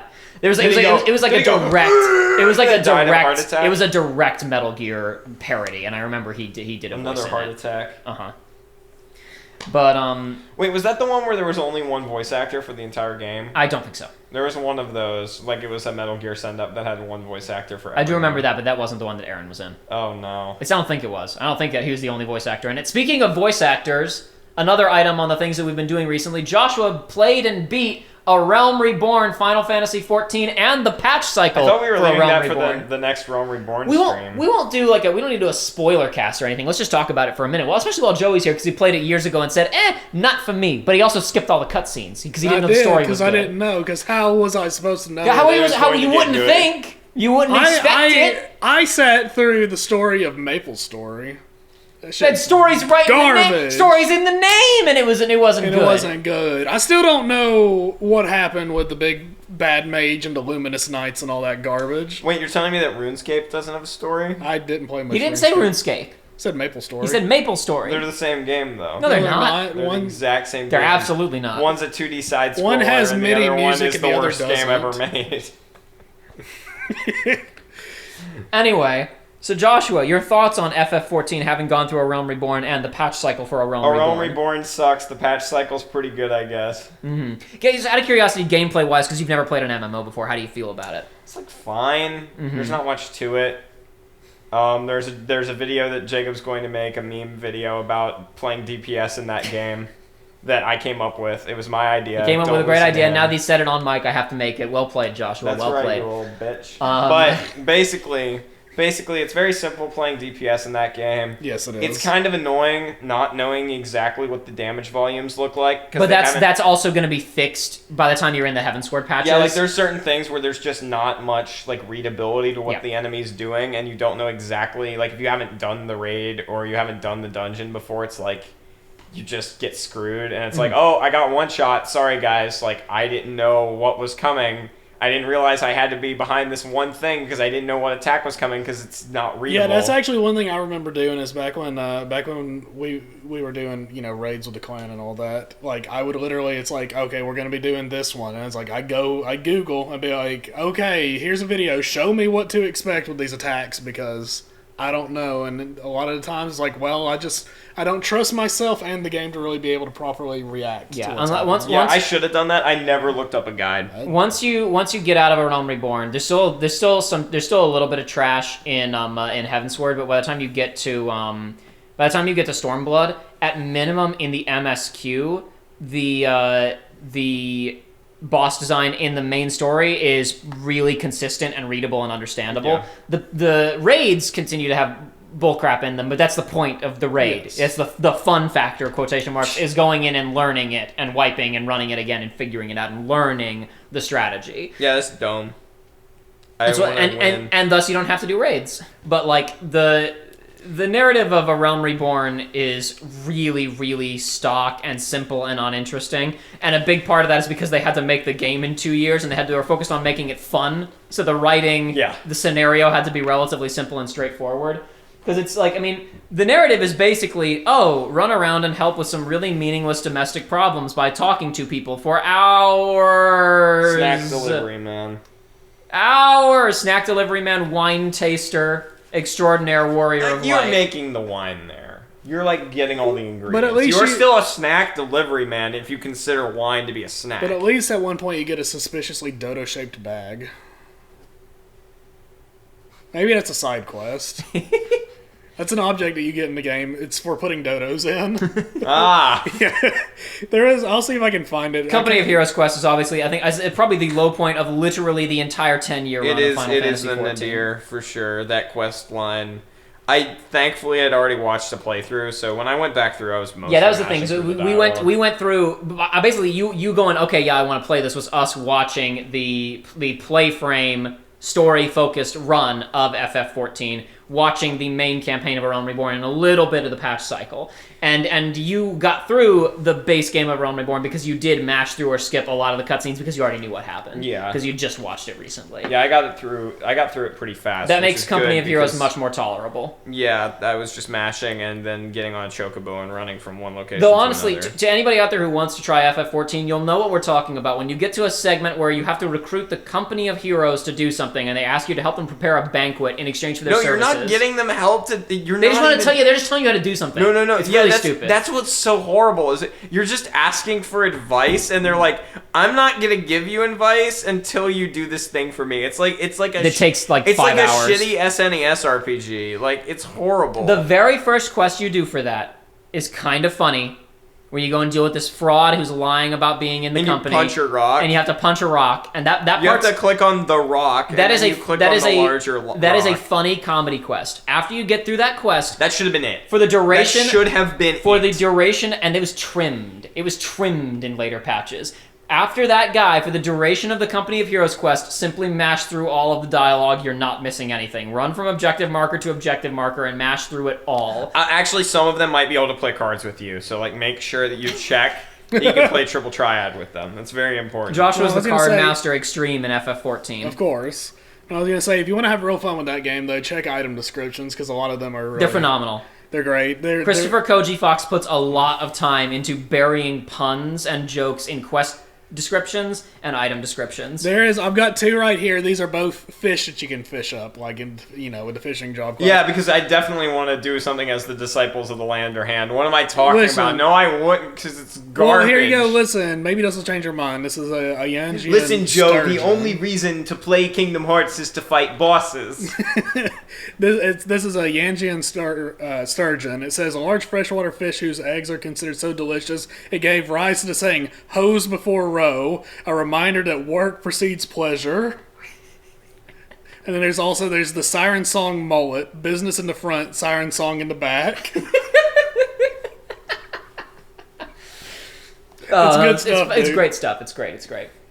But yeah, no, the Realm Reborn storyline is relatively straightforward. It spends a lot of time setting up like the political climate of the world, but it only develops one nation in any way whatsoever, even if you started in a different nation. So there's really no point in starting Ul'dah, folks. Do not start anywhere other than Ul'dah, because Limsa Lominsa and freaking Gridania are the most boring ass places in the history of gaming. Probably, yeah, but Ligma Lominsa has got water. Probably my favorite. Yeah, for Fisherman Joey, that's all that matters. This is very telling that I think my favorite part of base game or Realm Reborn is when you go to Ishgard, because for a little... I really enjoy Ishtar. Dustin Hoffman is great in that movie. For a little while, the plot of A Realm Reborn halts as you're like, we need to negotiate to get access to this thing, right? But unlike most other points of A Realm Reborn where you just go on endless fetch quests, there then actually starts a really interesting and lengthy subplot about religious and political subterfuge.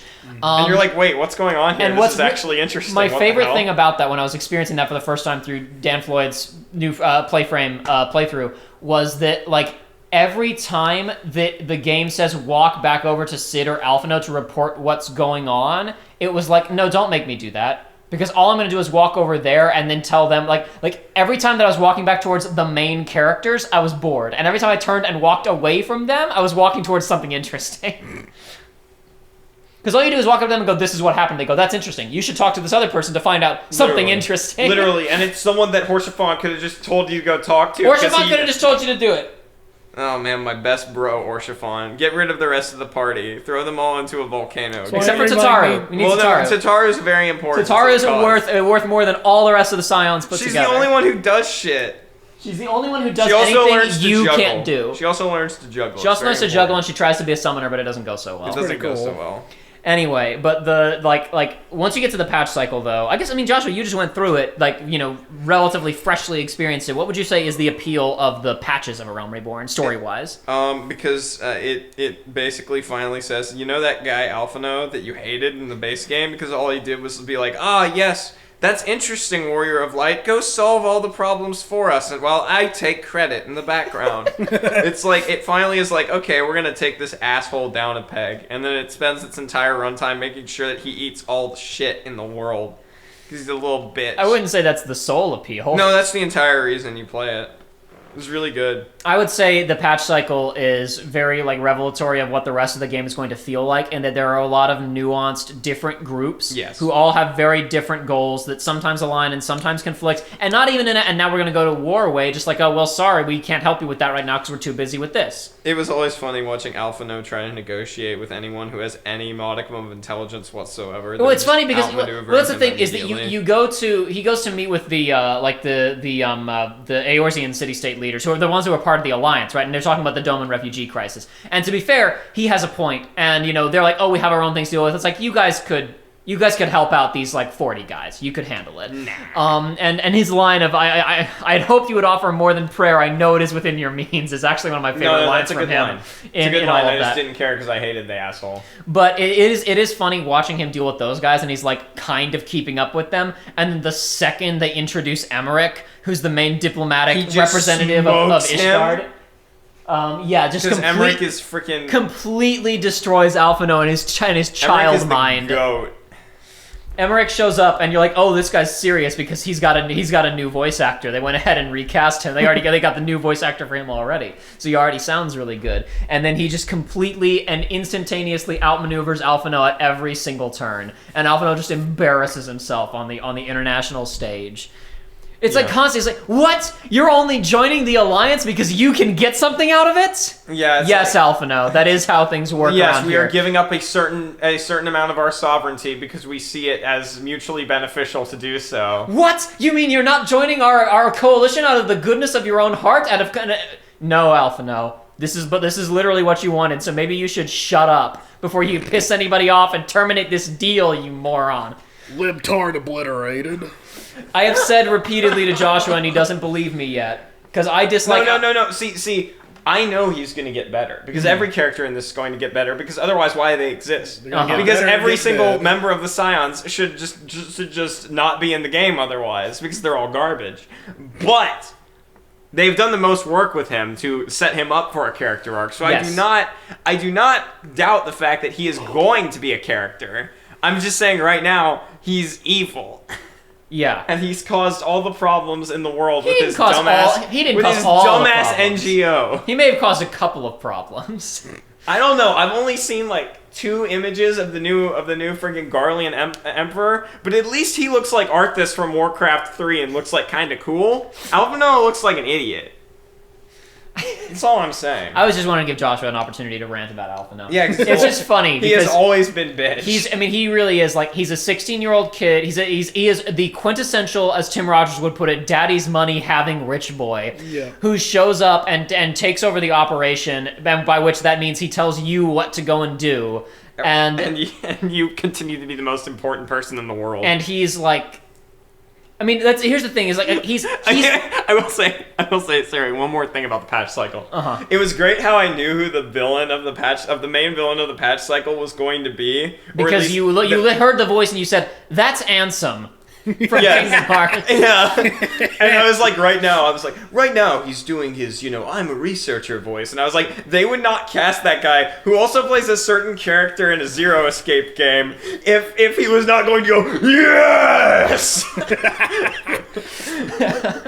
But I was gonna say it's not as if like Alphino is like catastrophically underqualified. Like he does have a number of victories, and he's right. I've still never seen him fight. Like we've seen him before, but we've never actually seen him fight. Be quiet, George Lucas. But this time we're actually gonna see him. The main thing pull is out that little book of his and go to town. He has absolutely no respect for chain of command or for authority in general, and he's just convinced that he's right all the time, and he does not know how to take L's. And he is insufferable, and it's miraculous that they turn him into one of the best. They turn him and his sister into 2 of the best Final Fantasy characters by currently released content. Anyway, FF16 is going to be horrible because they're trying to make a good game. I know, it's crazy. Did you see that thing that Night Sky Prince tweeted? Yeah. It was like, Yoshi P says, we're really trying to make a good game with Final Fantasy 16. Twitter user named Untouched Grass says, wow, implying other games aren't good? The Clive should be named Earthquake, terminating Final Fantasy tradition. I don't want a Devil May Cry game. I did see other people complaining about, it shouldn't be freaking. Maybe they would be because Square said that apparently they're getting like lower than not. They didn't say this officially. Somebody on NeoGAF said they're panicking internally that pre-order numbers are low. Yeah, and it's like because it's releasing on the PS5. Yeah, the PS5 attach rate is low. Yeah, because literally there's like 5 people with it. There's been a lot of internal Final Fantasy fan base drama, which is how we get here. Night Sky Prince saying FF16 discourse always looks something like this. Yoshida, I want this game to be really good. Untouched Grass says, yikes, trying to make a really good game like thousands of others. I remember when Final Fantasy set trends like All the Bravest. Why is named Clive and not Earthquake? Dude, All the Bravest was the best Final Fantasy game. But it's like, why didn't you pay $20 for Cloud? That game is probably going to be pretty good. Yeah, I'm It's looking gonna forward be like to wicked it. decent. A bunch of journalists have got to play like 10 hours of it, and basically everybody came out of it going, yeah, it's pretty good. So sets the expectations high. Demo relatively soon. Hopefully. But game journalists never have good opinions, Jacob. Well, game journalists did have bad opinions. They did bomb games like Redfall, great games that were just misunderstood. That were just Xbox misunderstood. Will rise again. Kotaku did something a while ago that got them on Square Enix's shit list. Where, you block publications. You say, I'm not going to give interviews to this publication or that publication because they wrote a bad story. Yeah. Kotaku wrote something a while ago where they're clearly on Square's shit list, so they're only pulling stuff. They're pulling stuff off the wire, so to speak, Yes. to use newsroom terminology. They're pulling from other people's stories. Polygon did an article about the active time lore system, which I don't know if you've seen this or not, Joey. Something they're doing in FF16 Oh yeah, is this. at any point during a cutscene, you can hit the touchpad, and it will pause the cutscene, and it will bring up a few options of very short Wikipedia entries on, oh wait, you didn't recognize that name that they just said? Here's the character's profile. That's kind of dope. And you could look at that as, and you say, oh boy, I hope they don't rely on this. I hope the story's told in such a way that you don't need it. But they're talking about it in terms of if you take a break from the game for a month and you boot the game back up and you're like, wait, what do these characters want, and what is this proper noun they keep saying? You hit the button. Here's a little 2-paragraph reminder of who this character is and what they want right now. Dude, I remember this is a very specific complaint about a specific port of a specific Final Fantasy game, but I just remember it's when it comes to RPGs, I have a chronic disease that is I will get halfway through it and then drop the game and never play it again, right? And it's impossible to go back to those games because you're like, I don't want to play the first 25 hours again. But I don't remember what was happening. Don't remember what was happening. I remember booting up Final Fantasy IV on the DS. Where I was at, people will probably know where I'm at based on this quotation, because I was basically at the midway point of the game. Okay. And I booted it up and I was like, okay, what's in the journal of what I'm doing right now? 2 words. Where's Rosa? Question mark. Excellent. And I went, nope, and turned the game off. I'm pretty sure I have that one. I'm pretty It's sure good. I got it. It's good. It's got 500 too many characters. Is there a GBA version of Yes, that? there's a GBA version. Okay. So back in the early 2000s, most of the first 6 FF games got GBA ports. Because half of them hadn't even been released stateside until then. In some cases, they're the best versions of the game. For example, that was the first version of FF6 that had a localization that wasn't completely scuffed. Nice. However, it was also had a couple of scenes censored because of some Japanese rating board issues, where in order they basically it would have gotten. I think the original game had the equivalent of a T rating in Japan, because there's a scene where a character is in chains and hung up in a room and being held hostage, and is punched a couple of times by guards. And there's fairly strict expectations around scenes of people being tortured or confined and stuff like that. Especially in Japan. Yep. Yeah, and so in order to get their Game Boy Advance release and the equivalent of an E10 up rating, they removed that one scene. I think there's a couple of other things. I think some of the sprites that got censored in the American release, to remove cleavage on certain enemies or whatever, because there's certain lady-looking enemies and sirens or whatever who had a lot of skin showing. I think some of those North American sprites got reused for the Game Boy Advance release, but I could be wrong about that. Okay. Anyway, but yeah, no. So what I was going to say about the Kotaku thing is they got a lot of flack on Twitter from the FF16 stan crowd. Of basically, Polygon wrote an article about the active time lore thing, where they, in an interview, it was said by one of the folks from the development team, when we were working on the game early on, there have been over in this corner, the lead creative people have been working on the storyline, and other people have been programming and designing stuff. we brought 30 or so of the other staff in when it was still a relatively small thing to run them through the entire game. And as we were going through it, they got confused and were losing track of who was who and where was what and whatnot. And that inspired us to create this system, a codex system that wasn't pause it and read through 17 entries that say new, but a system that you could pause in the middle of a cutscene and check the specific things they're talking about at that moment, in addition to a codex you can go and browse through at your leisure. Kotaku turned that into... the game is so confusing that even the developers can't keep up with it, so they implemented an in-game Wikipedia system that you'll need to be able to follow the story. Of course. But they got a... For every good article that Kotaku puts out, it's bogged down by like three... They've lost like almost all of their good writers over the last couple of years. They got that whole group, like AV Club, Gizmodo, Kotaku, whatever. They got bought out by some private equity somebody or other, who is also why those websites are totally innavigable now, because they apparently, some people who left wrote articles about this, of like they insisted to completely clutter up all these pages with constant video ads and feeds running that you can't turn off. And a ton of people left. Including but not limited to Tim Rogers, aka the only one who matters.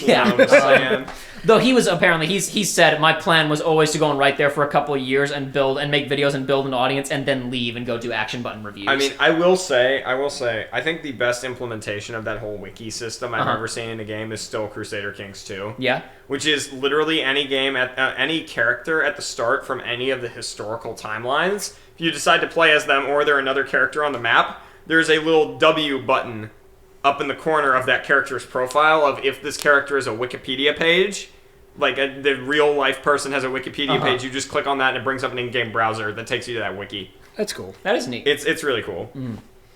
But yeah, FF16 coming out in less than a month now. Oh, damn. That is close. And it's hopefully going to be pretty good. I hope anyway. I'm, I always, as always, I try to keep my expectations on these things measured. I'm expecting a good action game that hopefully has a halfway decent story. We will see how it goes. I'd like some good food, though, because, again, I think we talked about... vegetables. Great vegetables. We've talked about this recently. I've realized that FF15 had no impact on me. What are you talking now about? that we're, 7 years removed from it, I feel nothing. Wasn't the plot the guy, wanted to go and get the summons because the summons would do something that then ended up not mattering? Spoiler! So that he could go sit in a rock for 10 years and have a beard and then fight another summon, then fight a zombie. Let's take all the narrative schlock and all the cut content out of it. Just to go back on one of the things that was talked about earlier, where the complaints of I don't want this to be a Devil May Cry game, and it's you don't want it to be 15 either. Go back and play 15. It sucks. 15, the gameplay of 15 does not feel good at any point that you're playing it. You get used to playing it, but it's bad. It does not feel good. There's been a lot. And I like 15 enough. I mean, again, like I said, I enjoyed it at the time. I don't take back anything that I ever said about that game. Just with time, I'm realizing, boy, I really don't feel anything strongly about that game with distance from it. Yeah, I still feel like the adventure of the boys is still the strongest aspect of the entire game. Your entire crew of likable characters. Yeah, the thing I remember most is when they were all standing clipping through a road in Episode of Sky when Jacob played through that. The thumbnail, the one demo that I played back in the day, a bajillion years ago. For me, it's still where Prompto always takes the photos. It's my background on PlayStation. Gladiolus's neck up and twisted, stretched while he's on a choir of the sire on the back of a chocobo. But I wonder if I probably haven't changed it. I think my background on my PlayStation profile is also still a screenshot from that game. I think it's the me pick as the photo that I picked at the ending of the game of Iris lying next to a chocobo. Yeah.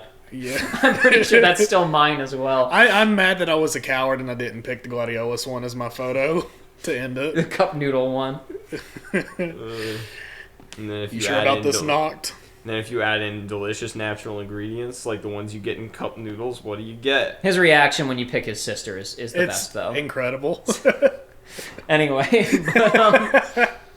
No, I don't know. Hopefully it'll be good. Hopefully it'll be fun. I'm gonna buy a PS5 and I'm gonna play it. So I'm gonna spend several $100s for the privilege. So it better be good. The privilege of this console that doesn't have a web browser and doesn't have themes. Two things that I desperately miss from a PS4. Yeah, I don't know. I mean, I really like FF14. Honestly, the writing of that game gets really good. And while I'm not as in love with Heavensward as some other people are.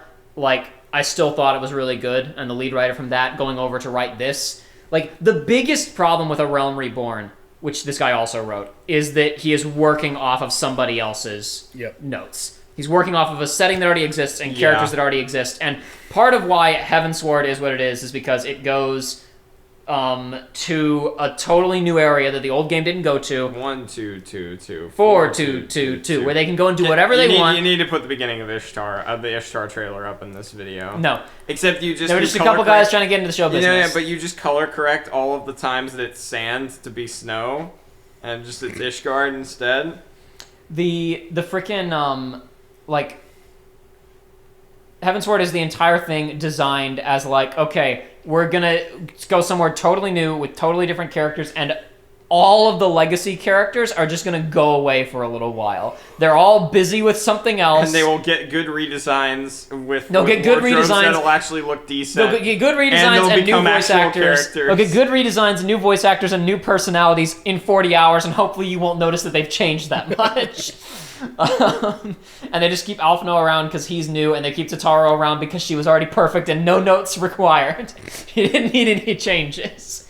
A couple of other characters too, but Totaro is one of those characters that never was ruined because they never had a voice actor. She never had a voice actor in. Does she not have a voice actress in I don't believe so. I don't think she ever says a spoken line of dialogue. Maybe I'm wrong on that, but no, she totally does. Does she? No, she has spoken lines right at the end of the patch cycle. Remember? Oh yeah, you're right. Yeah, she totally has a voice actress. She probably doesn't have a lot, but she does have a voice actress. Anyway, FF14 and FF16. What's going on? FF is cooking. They're obviously not showing anything right now because they don't want to suck the wind out of the sails of 16, but there were a couple of minor statements related to 7 Remake, like literally today and yesterday, I think. Which was basically Yoshinori Kitase just said meaningless statements that can be total lies, but what he said was basically development is proceeding apace, everything is going according to plan. Right now we're just working on nailing the release date. And then a statement from the director, whose name I forget, because Nomura is no longer the co-director on it, it's just this one dude. That basically said, we're looking, this experience is going to provide an extremely large world to explore with a lot of small stories to find along the way. Which, sounds like Final Fantasy VII. Exactly. So yeah, it doesn't mean anything. Whoa, that's crazy, bro. But yeah, there have been... that really made me think. Exactly. It's not really much to it, but hey, something. I don't know much else game playing wise going on recently. Like, I was playing a bit of Tactics Ogre a while ago, but I'm probably gonna make a video about that at some point.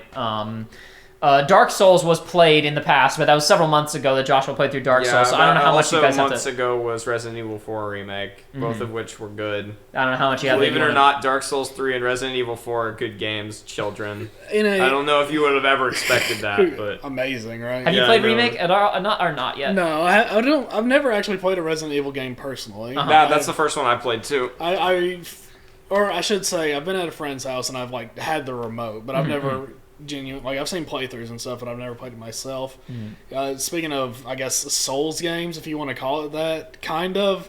I played. I finally, with the advent of like Stranger of Paradise, and then me playing the demo for Wo Long, I was like, this feels pretty good. I was like, I'm gonna finally go back and give Nioh another shot. Because originally I played Nioh and I thought I got to the 70% mark, but it turns out I actually got to like the 80% mark of that game. And this is going to be, sorry, not to interrupt you, but just really fast. Like the last episode of Uncharted 4 that went out. Yeah. Currently, I think, the last episode. We talk about Stranger of Paradise in it, and it had just been announced. Like in the video, we're talking about we're going to try and play the demo in a few days, but then of course the demo was bugged, and then it was timed, so we didn't wind up playing it. But it's just really funny that like we just put out a video a minute ago of like Stranger of Paradise, Chaos Man, how stupid, and like yeah, I totally forgot you played it a couple of months ago.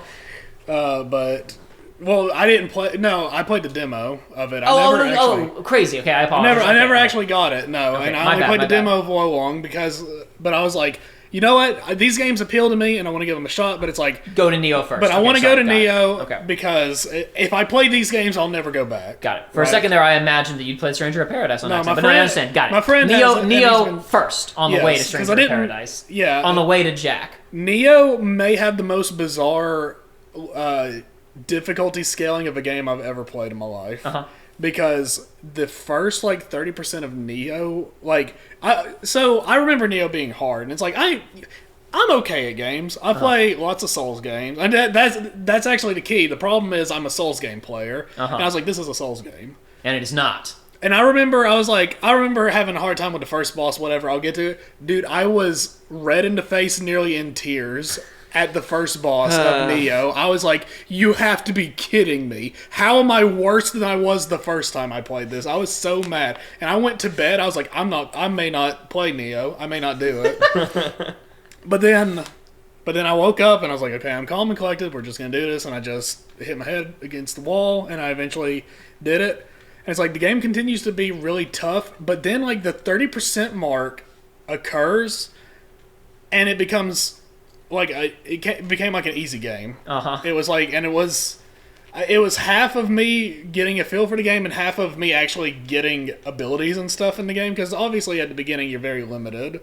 But it's it was so weird that it's I could go back and make a new character and I would still struggle at the beginning. Not as much, but it's I would still struggle at the beginning.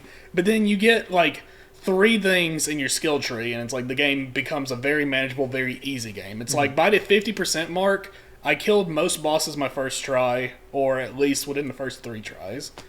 And it's just such a bizarre thing. It's for me, I guess it's oh god, I'm gonna sound like a damn game journalist comparing it to a Souls game, but it's Nioh 1. It's I'll forgive you. The beginning of Nioh 1 feels like you're playing Sekiro, except you don't have a deflect. Oh jeez. It's because I was literally gonna ask you, is this a Sekiro user adjust issue here? Almost, but it's like you're playing Sekiro, but the left bumper is disabled. Sorry, that's my old Xbox coming out. L1 is disabled. No, it's actually called ZL. ZL on Nintendo consoles is disabled, and you have to. I don't freaking know. And you have very little iframes when you dodge, so it turns into literally sprint around, and after they attack, rush in and get 2 hits, and then sprint away out of its range. Good stuff. But then it's I feel like that's how I'd fight in a regular sword fight in real life, against a big giant guy.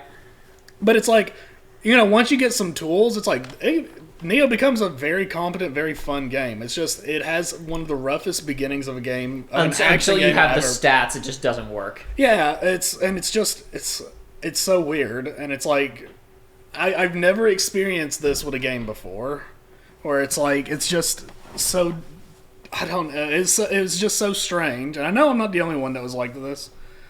But also, it's it never felt like it clicked. Eventually, I did get used to the gameplay, but it's it never felt like it clicked. It literally felt like I got more tools, and then the game just became easier because of it. Gotcha. But no, I ended up playing through the entirety of Nioh, and I was like, hey, that was a pretty fun game. That's crazy. I have Nioh 2 because my friend got it for me because he found it for $5. So I played a little bit of that, only the beginning, but it's you know what? No, I enjoy these games, and I think when I finally get to Stranger of Paradise, I think I'll really be able to sink my teeth in and enjoy it. Nioh 1 has a very based and red-pilled storyline. Is that so? It is, because the whole story is you have a monster girl waifu. Okay, I'm she on gets board. stolen from you. I'm sold. And you tear your way through Japan so you can get her back. You really didn't even need to say any of those back too, but I'm definitely... I'm triply sold now. Exactly, that's what I'm saying. I had forgotten about that, but if I had remembered, maybe I would have gone back a few years ago. Joshua left the room for a second, and he's calling back for us to change the subject. So I have 2 subjects to switch to, one of them being Stranger of Paradise. Apparently, I don't know that much about it, but when you get to it, apparently the DLC stuff is really, the balance of it is really wacky now. Okay. Because, so these games are very loot and numbers driven. Yes. And apparently the end game content of each, of the first DLC thing, basically expects you to grind to double your numbers from beating the original game to be able to play it. with not enough content to actually support the doubling of those numbers. Then the next DLC expects you to double your number again in the same way. And then I think there's a third DLC that again expects you to double your number. And in the recent PC release of the game that comes with it, it comes with like a separate resource that is meant to increase your numbers faster so that you don't have to do as much grinding, but it doesn't increase the numbers of your equipment. So you still have to do grinding, just not on your numbers, on the things that you're holding numbers. I don't fully understand it. I was reading about it a little while ago, and I started to go cross-eyed because these types of numbers drive me insane in video games. And these are the types of things I see, and I say, no more. I'm not playing Yeah, this. exactly. And that's honestly, the numbers is a big part of why I didn't care to go back to Nioh for the longest time, because... And this was still a very persistent problem throughout my entire playthrough, was it's like, you are getting bombarded with gear constantly. You are like, you do a basic side mission and you come back with 40 new things to look at. Mm-hmm. And it's like, it's not hard, because it's literally just pick whatever's the highest number. Mm-hmm. Outside of, I mean, you got like armor, weight, and stuff, but it's like, aside, you don't have to worry too much about all that. But I'm not... Okay, this is just speculation about the Stranger of Paradise stuff. I'm not really surprised, because when I was looking up... Because in my absolute frustration at how bad I was at the game, I ended up looking up a bunch of forums of stuff. Basically, it's just like, what am I doing wrong? And I asked some things around. I was like, what is this? And, I mean, a lot of it was literally just... Not get good, but literally just keep playing, and it'll get easier, which it did. But... one of the things I was like, do I need to do stats? Do I have to invest to a certain thing? Do I need to do builds and stuff? And there's a big consensus of like, these games are meant to be replayed a lot. And it's like, they're like, most people are like, yeah, build, you can't really even do anything with builds till like the end of your second playthrough. So I feel like Stranger of Paradise, it is literally, I don't know, I feel like the DLCs are, it seems like with 1 and 2, both of the games, it's like there's a big emphasis on the late game. These types of games really grind my gears for the most part. I would prefer something that is the experience relatively early on. Mm-hmm. Like, I don't know. I'm thinking about, it's like something like Sekiro, which is the most like filed down, precise of those FromSoft Souls type games, where it's like, you don't even worry about equipment. No. You're not doing anything. It is just you and the buttons, and do it. Exactly. Beat the game.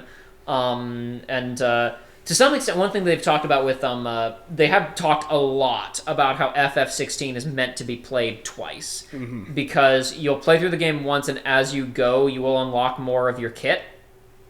And then the second playthrough, the first playthrough is about experiencing the story, they've said in interviews, and the second playthrough is about it's really focused on gameplay. Where like you can do New Game Plus and just play the same difficulty, but we don't recommend that. We recommend playing on either Final Fantasy difficulty or Ultimaniac difficulty. And these two difficulties are not just the game gets harder, it is rearranged enemy locations, remixed boss fight behavior and patterns. But the trick is, you go in with your entire DMC kit of all of the summon movesets at minute 1 on New Game Plus. I was going to say, it's so it's Master Quest. It's literally Devil May Cry, which that's a huge appeal of it. It's Ocarina of Time Master Quest. And with something like that, where it's not about your numbers, it's about your moveset, and the game is built around supporting, yes, and you're going back through, and the game is now adapted so that, yes, you're supposed to have everything. Like, that's fun. The beat the game twice to grind out numbers so that you can then fight an enemy with a bigger number in basically the same way you like that's not. But what I'll say is, while that is definitely part of it, that's not exclusively it, because in a similar manner, it's like builds do change the way you play in a Nioh. I was gonna say you do, It's like, I mean, your gear, you'll get like passive effects and stuff, but as you're playing through the first playthrough, you're getting actual skills where you're actually changing. It's like you have your 2 effect. You have ninjutsu and omyo magic, which are both like support things that like not just passive but actual. It's like, you have a thing that gives you an extra hit of life. You have damage resistance. You have things that you can apply to your weapons and whatnot. But also the weapons you're using. Most people are going to use one weapon, maybe 2, because you have 2 equipped. But it's like, by the time you finish your first playthrough, you're going to have everything for your main weapon. You're going to have a few things for your side weapon. And it's like your entire... That's not just like abilities that you equip. That's entire like moveset changes and actual like... It's like, okay, well this string continues on now. You have... It's like you have like 3 moves that you can... L1 and square will now do this. And depending on the stance you're in, it's like... It's not just the basic moveset of high, medium, and low stance. Like, it changes. It's like your abilities for each of those change heavily and become pretty customizable. So it's like... I get that. I understand that. My thing is, like, I don't want to play the game twice and grind loot to get to that. Yeah, I know. Sounds like you just don't have the patience. Yeah, exactly. But it's a skill issue. I admit that. Yeah, it's just... But it's also there is a real appeal to that. That's why games like Diablo exist. I totally get that. And I understand what you're saying because of course of the Souls games, Bloodborne and Sekiro are both my favorite games. So I definitely understand the very precise. both be your favorite one. I do understand the appeal, and I'm not out to take it away from anybody. I'm just saying that to me is a no, thank you. I will say, so kind of going off of what you were saying about Nioh, there's actually something pretty similar. I feel like I kind of went through a similar like level of difficulty with like not as hard because Nioh's just I would probably say harder than Dark Souls in general. It is, but at the beginning at least. Yeah, no, but Dark Souls 3 when I was playing it, it kind of felt like the same. Where like beginning of the game, I actually didn't have much trouble at the beginning of the game. It beat the first 2 bosses. I'm pretty sure on my first try, all that stuff. Granted, I had played the very beginning before, but I'm going through it, and then it was like I got to are they the Abyss Watchers? What are their name? Yeah, the Abyss Watchers. Yeah, that fight took me 2 hours. I was gonna say they're generally the first wall for people. And then after that, I don't think I died more than 5 times on a single fight for the rest of the game. And it was like okay, I guess the game is done making my life suck. The big maybe controversial opinion here, but the big difference between the difficulty of Dark Souls 1 and like Nioh, for instance, is this has been talked about to death, so I'm not going to harp on it too much. But Dark Souls 1, a lot of the difficulty is just tied to the player's knowledge. Yeah. It is like, and it's. Once it's like if you knew how this mechanic worked, or you knew how to put stats into this, or oh, I'm not supposed to be here yet, I'm not a high enough level. It's like all that knowledge is like Dark Souls. Obviously, it's like once you're fairly, once you play Dark Souls once, Dark Souls is not that hard of a game. No. Casually again, because you have all that knowledge. Like Nioh gives you the knowledge at the beginning. It's just it is an actual execution. Yeah. Down to execution. Whereas, to an extent, that's of course the way it is with Dark Souls. But it's like Dark Souls 1 is, it's not as hard as a lot of people remember it being. It's just hard the first time because the game doesn't really explain much to you. It gives you the bare minimum, and the rest is up to you to find out. Yeah. So that's just kind of how it is. They do a little bit better later on in the Souls games, like by the time you get to 3 and whatnot. But that's still pretty persistent throughout the entire franchise. And then of course you have Elden Ring, which is probably the perfect balance of what Miyazaki wants, of giving the player enough knowledge to where they're not killing themselves, but still having things for them to find. God, I can't wait for Armored Core. Oh, dude. It's going to be so good. Oh, dude. No, it's going to be bad because they're not making another Souls. Is that a PS5 exclusive? I don't think. No. Is it? No. No, it's not PS5 exclusive, but I think it is next-gen console exclusive. Still PS5 ain't got no games. Xbox One exclusive. One thing, I don't know why. Let's see. Joey's double checking Armored Core 6. Dude, it's happening. Checking that exclusivity. Well, Wikipedia lists it as PS4, Xbox One. No, maybe not. Maybe it's going on PS4. I guess, Elden Ring was on PS4, so... And I can't... Uploaded 1 month ago, Armored Core 6 on PlayStation, Fires of Rubicon gameplay trailer, PS4, PS5. Okay, there you go. So, hell yeah. I guess that makes sense. Elden Ring was on PS4. I can't imagine that Armored Core is going to be more expensive and more, taxing to a system's memory than Elden Ring was. I can't wait for it's a lot of big, empty, gray rooms. I can't wait for the 2 types of players for this one, where it's like you're going to have the very precise. It's like I've crafted my machine lovingly. It's like it has a perfect balance of this, and it's like I have these pods to make up for I have missile pod. I'm mostly close range, but I have missile pods to take care of the people in the back. And you're gonna have me where I want my first thing in my head is it's like I'm going to call it the shit cube. Okay. And it's Yeah. going to be treads with a metal box that has guns on each side of the metal guns. That's good. And have like a mortar launcher Like a on gummy top. ship. Exactly. Anyway. Dude, we still you still never made the donut in the KH2 playthrough. No, I didn't ever do that. But we never went for the Coward. plat, as Joey called me out on in the original Uncharted Tricks Fortune playthrough. I got the plat on 3.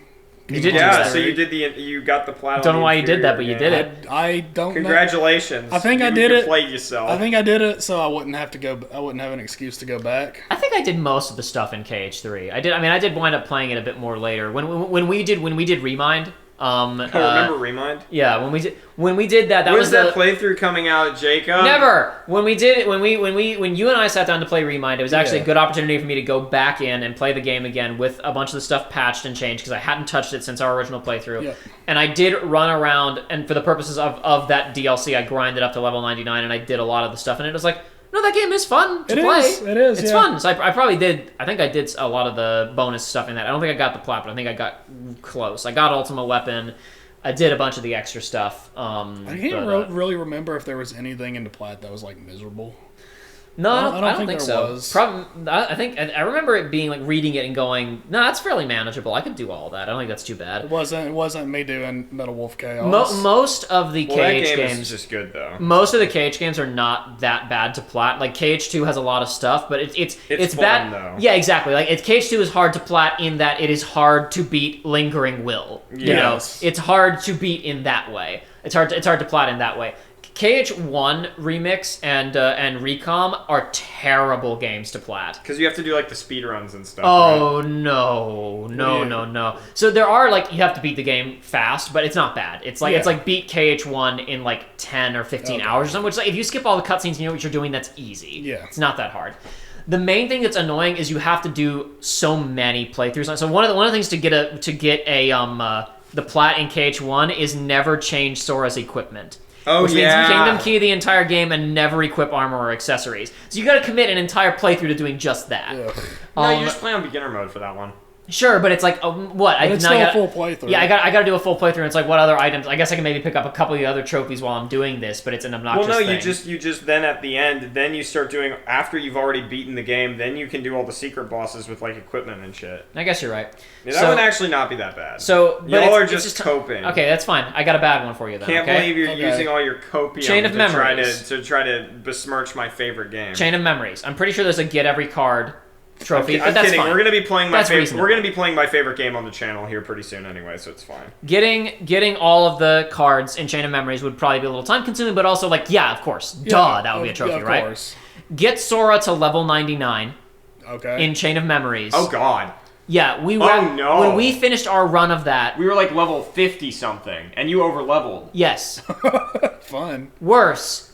Get Riku to 99. Yeah, I knew that one. Oh no. Oh. If you want to plat in the original 1.5 remix collection, you have to get Riku to level 99. And let's remember, Yeah. none of those floors scale. Like Yeah. one floor just gives more experience than another floor, right? Yeah. So if you want to get Riku to level 99, you're sitting in the Castle Oblivion level, which for him is 2 rooms. 2 rooms. With 3 encounter variations. Yeah. And you're getting there at probably level 30. And you can't customize the deck. You can't do anything. There's no No. equipment. So you're just doing the same 3 encounters for 40 hours. Days. Yeah. Literal days. Miserable. Whoever came up with that needs to be fired. Needs to be removed. Yeah, I hope someone got fired for that blunder. I know I've brought it up before, but I'm going to do it again because it's relevant. Not as bad as that, but it's like the Persona 5 Strikers plat pisses me off so much because it's so manageable, save 1 trophy. Which you've told me about this before, but I forget what it is. So you can, because I got the platinum for it. I regret doing it. It wasn't worth it. Yeah, that was a bad decision. It wasn't worth it, but I don't. Okay, I say regret. I don't really. We'll get into it. There are every trophy in the game, save 2, can be done on your first playthrough. Good. One of the trophies is start the game on the hardest difficulty. So basically, it's first playthrough and then just start the game, easy. But then the last one is deceptive. The last one is Max all confidants, right? max your bond in that game, which is basically Confidants. yeah.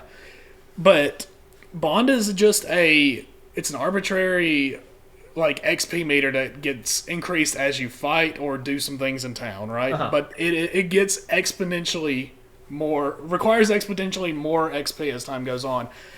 To get that, I beat the game, beat it again on New Game Plus, and grinded 8 hours to get that 1 meter On a filled third up. run, you mean? Like you beat it on New Game Plus and then you had to grind again for another 8 hours?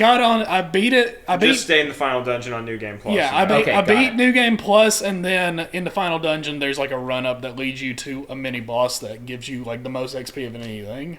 It's like I just did that on repeat. That sounds like fun. It's so frustrating because everything else can be done in one playthrough plus like a 5-minute investment. And then you have the one. It's like that should be illegal. That's not illegal. Good. How dare they make my arbitrary achievement hard to get? I was lucky that I enjoyed the game enough that I didn't mind the 8-hour grind. If I would have known that, I wouldn't have done it. But I was like, okay, I'm just going to do a New Game Plus run on the hardest difficulty because I've got all the tools now and I want to play around with the actual like making custom personas and all that. And I had fun with all that. And then you get to the end of it and I'm looking and it's like 80 out of 99. It's like, you got to be kidding me. That pissed me off so much. That pisses me off more than any of the trophies in Metal Wolf Chaos. And that plat was way harder to get. Well, I think that this has been a good show. I've really enjoyed hanging out with you guys again. This is the first time we've done this in quite a while. That was a good one. But no, it's not over yet because we haven't even talked about the news. I was gonna say we still have what news? Any news at all? Why would we want to talk about the news? Well, I had a couple of news items written down. I had another thing to talk about that we'll hold on to for later because we've been watching The Newsroom. And I thought it could be fun to talk about The Newsroom and then also talk about Band of Brothers when we watch that over the next couple of months. But just because we've been going for so long, I think I'll wait and we can talk about The Newsroom once we've finished season 1. Instead of talking about where we're at, I think like episode 6 we've gotten through. Which Joshua and I have watched The Newsroom before, but I've been going through it with you and Aiden for the first time. It's very good. And once we finish season 1 of The Newsroom, we're going to take a break from that and watch Band of Brothers probably, which you've seen. Yes. People may remember we talked about it a bit during Birth by Sleep. Aiden hasn't. So we'll have the opportunity to talk about all of those maybe at some point in the future. That could be fun. Fun times. We've never really done other than Joshua and I doing the dedicated Guardians of the Galaxy like discussion. We've never quite done the dedicated media discussion episodes of Research Log that have been discussed in the past. So maybe we'll be able to do that in the future for those shows. But I mean, let's face it. That whole media discussion of the Guardians of the Galaxy game was like fine, except for the one part where we started casting the second Mario movie. We started fan casting the sequel to the Mario movie. That 5 minutes. That was a good bit. That's the only thing I will ever go back and rewatch from that video because that video is like the most average Research Log that's ever been made. That's fine. Out of like the 7 we've made. That was fine. That's fine. But no, oh my gosh, that segment. We were just that was the smartest any of us have ever been. So we got so speaking of past Research Logs though, we mentioned earlier making fun of Morbius. The Mario movie has become the second film to gross more $1 billion, perhaps. I don't know if either of you saw this. It has now surpassed Frozen to become the second highest grossing animated film of all time. Excellent. It is now behind only Frozen 2. Wait, Frozen 2 sold more? Frozen 2 outgrossed Frozen 1. No. Yeah. We live in the darkest timeline. I don't think that's real. Mario Bros. Has so far accumulated $1.283 billion. That is more $1 billion. Holy shit. And it is behind Frozen 2, which made $1.45 billion. Jeez. I think the Mario movie's probably gonna pass it because it's probably better than Frozen. I say that it may not because it's just come to streaming. Probably a lot of people are not going to go see it in the theaters anymore because Mario came to streaming recently. Okay. Not to it's not on a service. It's not on Netflix or whatever. It is digitally available now. Yes. So you pay money to rent it. That doesn't go towards box office tally though. So maybe Frozen 2 will remain on the throne. Okay. But it's not going to happen. It made a lot of money really fast. Not in a million years. Oh boy, I can't wait for what that means. It is worth noting that Spider-Verse. It just means the third Sonic movie is gonna have a bigger budget and they'll actually do the plot of SA2. I don't know why you're complaining. Yeah, you're right. It's worth noting, by the way, just on a side note, Spider-Verse made somewhere between 133 million or 120 million on its first weekend. So it's also doing pretty well for itself. Yeah. Not quite Mario money, but it's doing pretty well for itself. Dude, I feel like there. Do you think there will be a Sonic fan dub reference in the third Sonic movie? There better be. I could see just randomly Jim Carrey starts talking about how you wonder if any of the astronauts peed on the moon. No, what I was gonna say, Would be really good. No, hear me out. I got another one. It's way more subtle. Okay, Uh-huh. it's just No. that the moon laser happens and everybody's horrified, and then immediately cuts to Eggman like going to the bathroom. at a urinal. He's Yes. walking. You hear a flush, and Eggman walks out of the Yeah, bathroom. literally. Something like that. Gosh. Another one. Here's a good Kotaku headline. Report: 2 men got jobs at Amazon just to steal copies of Zelda. Yeah. The Japanese Legends. men were both caught in fire, but not before one had a Zelda vacation. That is specifically the terminology used by the Is he plant going to manager prison? who talked about it. Are they going to prison? No, they were fined. Oh, that is nothing. That was totally worth it. Amen. So the first person in question, both of them got jobs within a month of the game's release. Hell yeah, gamer. 21-year-old man hired around a month before the game's release. A few days before Tears was due to release, he simply stopped coming to work. When the manager called his home, the man's mother answered and straight up told him that her son was at home playing video games. When the plant manager later found out the game was Zelda and that neither the physical nor digital copies had been released, he confronted the employee, who instantly confessed that he only got the job to get his hands on Zelda early and had lifted a copy from the warehouse when they arrived. Legend. what an absolute king. Also, why did you admit that, you stupid Having idiot? been caught, the man returned the game, paid for it, and was fired. The second worker, a 24-year-old man, had slightly different plans. When he too was found to have stopped coming to work just before Tears of the Kingdom's release date, having only just been hired, the manager again suspected a Zelda vacation. Only this time, the perpetrator, who also instantly confessed, had stolen a bunch of Zelda merchandise, including amiibo and Zelda-related Pro Controllers, with the aim of reselling them. He was also Gosh. dismissed. What? All the first guy had to do was not admit it. That's all he had to do. Is that all he had to do? The dude didn't know. He didn't didn't know. Ja Rule didn't know. Oh man, mad respect to them. I respect the hustle. I just think they could have gone about it a little bit Now, smarter. so the main thing that the main news thing we got to talk about, and it's going to be funny because I'm going to get this out hopefully in the next week, but I'm probably not going to beat the Summer Jeff Fest. So Yes. we're going to be So behind sad. the times, but that's okay. That just means that we don't need to We're talk about always any. behind the times on this channel. Yeah, it's true. It's true. We will either stream Summer Jeff Fest or do another research log and talk about Summer Jeff Fest at a later date. However, there's one game that was announced in between Summer Jeff Fest and the PlayStation Showcase. Holy crap. Okay. that's I bet crazy. neither of you have seen it. I Okay. didn't bring this up to you, Joshua, because I wanted to get your raw reaction I'm ready. to the announcement of the next first-party Nintendo exclusive, Everyone 1-2 Switch. They just had almost perfect synchronization, like Riker and Picard face palms, by the way. Is Hideo Kojima at least going to be in the marketing for this one? I was about to say, it is funny that the only cultural foot imprint 1-2 Switch had was that one clip of Greg he Miller shot and Kojima. Greg Miller. That one time that he murdered Greg Miller. Live on stream. Let me be That very was clear, so guys. good, When I man. say that the game was announced, I mean it was announced on Twitter. on Twitter. There's no trailer. I want you guys So they literally to take show, a journey with me show us the evidence to the eShop. To the The eShop eShop. page for Everyone 1-2 Switch, which is coming out at the end of the month. Oh, yeah, Horsehead. Woo! So they've adopted the Jackbox technology of people with their iPhones can log in and play the game as well. It's going to be really funny if you have to go through the Nintendo Online app to do that. Oh That god, would you're be- gonna have to. oh, that'd be Why are they amazing. holding their phones like that? And why do they look like they're watching the Happy Show show? Well, it's because it's going to be like a war. Want a party? Break out the Nintendo Switch system and laugh it up at your next Why game do they night. say the Nintendo? It's like them going The the, Nintendo Everybody 1-2 Switch game. It says right here, Joshua, in the copy, mix up your next get-together with the Everyone 1-2 Switch game. God damn it! Grab some Joy-Con controllers or smart devices for team-based games that are easy to set up and the feature stars everything next to from smart balloons devices. to No, this is what's really important.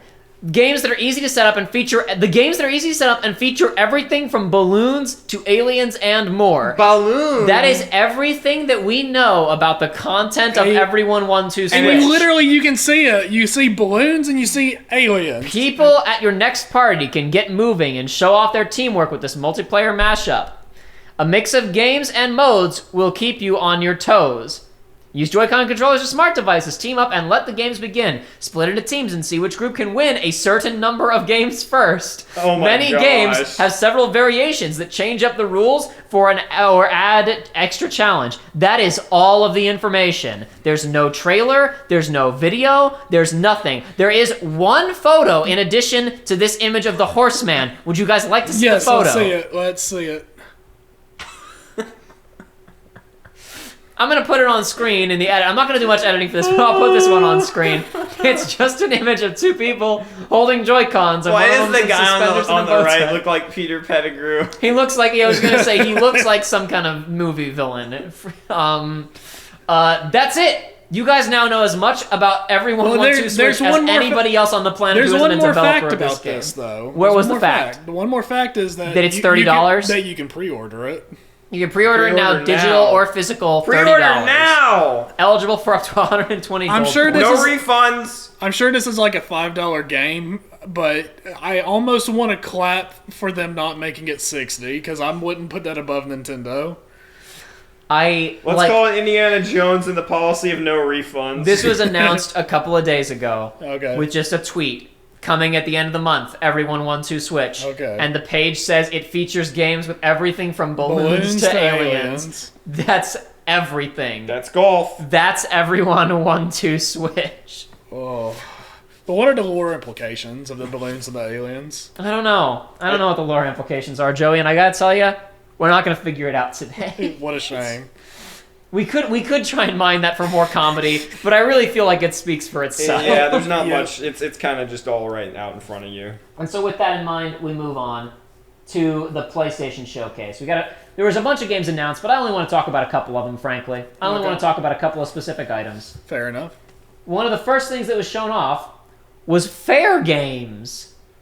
Why do I not recognize it? Because it was a CGI trailer. Oh, is it the Payday? It was the Payday, yes. The Payday. So I can only make so much fun of this because Kyle Bosman already made an exceptionally good video looking at this where Haven Studios has never made anything. They're a first-time developer who were bought out by PlayStation because they had a really good pitch for a multiplayer game, apparently. Okay. And then also, there was another game When I shown... saw this, by the way, I was like, oh shit, Watch Dogs! Dude, I thought it was going to be that game that we kept talking about that was everything. That was from Gamescom. Oh my god. Dude, are we going to see... Oh man, it's Summer Jeff Fest. I wonder if it's going to make a return. What was the name of that game? I don't even remember. Was it called Everything? Yeah, I think it was Everything. It was Everything, yeah. Do you not remember? We talked about Everything for a while. So this...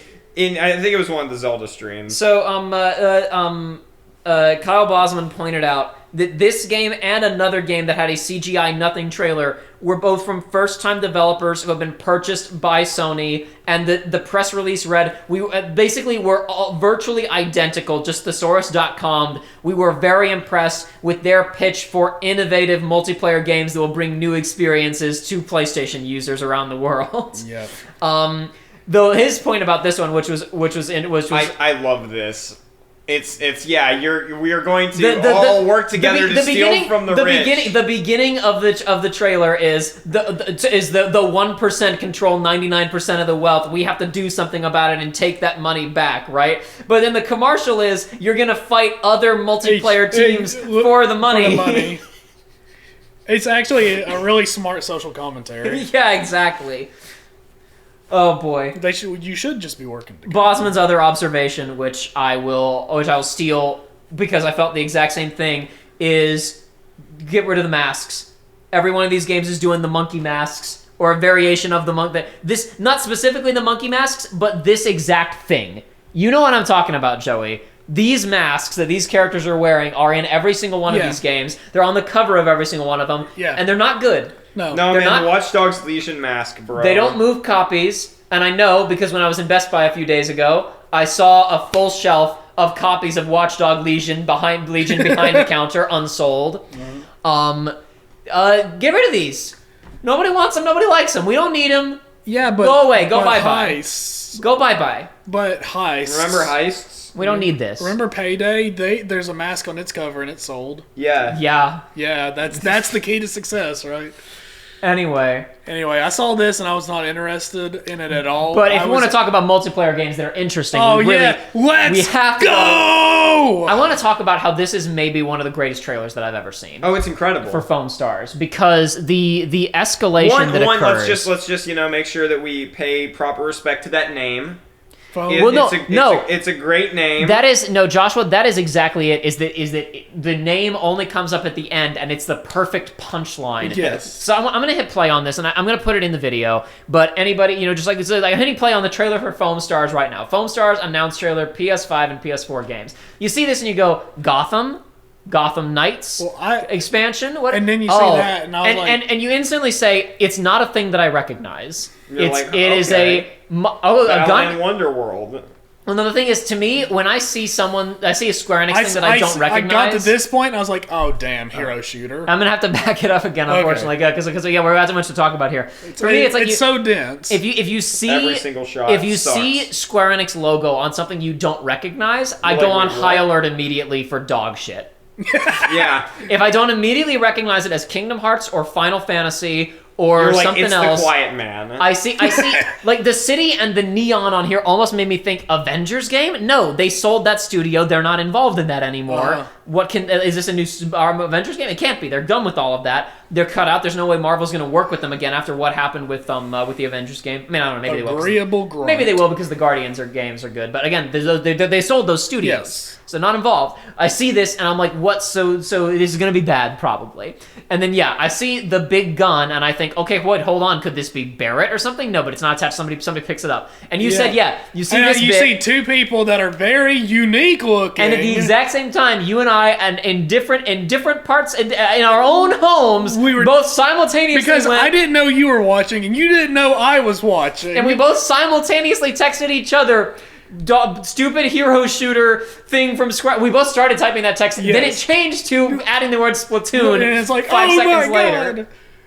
That means good. So you're like Square Enix. You have the most successful games, one of the most successful out there, other than Fortnite right now with FF14. You've got your games as service games, and you keep trying and failing. You just crashed and burned hard with Babylon's Fall, horribly hard. No, that game was good, though. And you're trying again with a hero shooter? My guy, I've played like three good shooters that were made in Japan. But how wrong were we? And here's this character, they are begging artists to make porn of her. They are begging! This is the most hero shooter character design, by the way, I've ever seen. This looks like an AI-generated hero shooter main character. It looks like you told an AI, make a hero shooter out of League of Legends popular characters, Yes. And so then they all walk forward, and I'm like, oh, great, hero shooter. And I start how cool and unique each one of these and are. I start penning the text.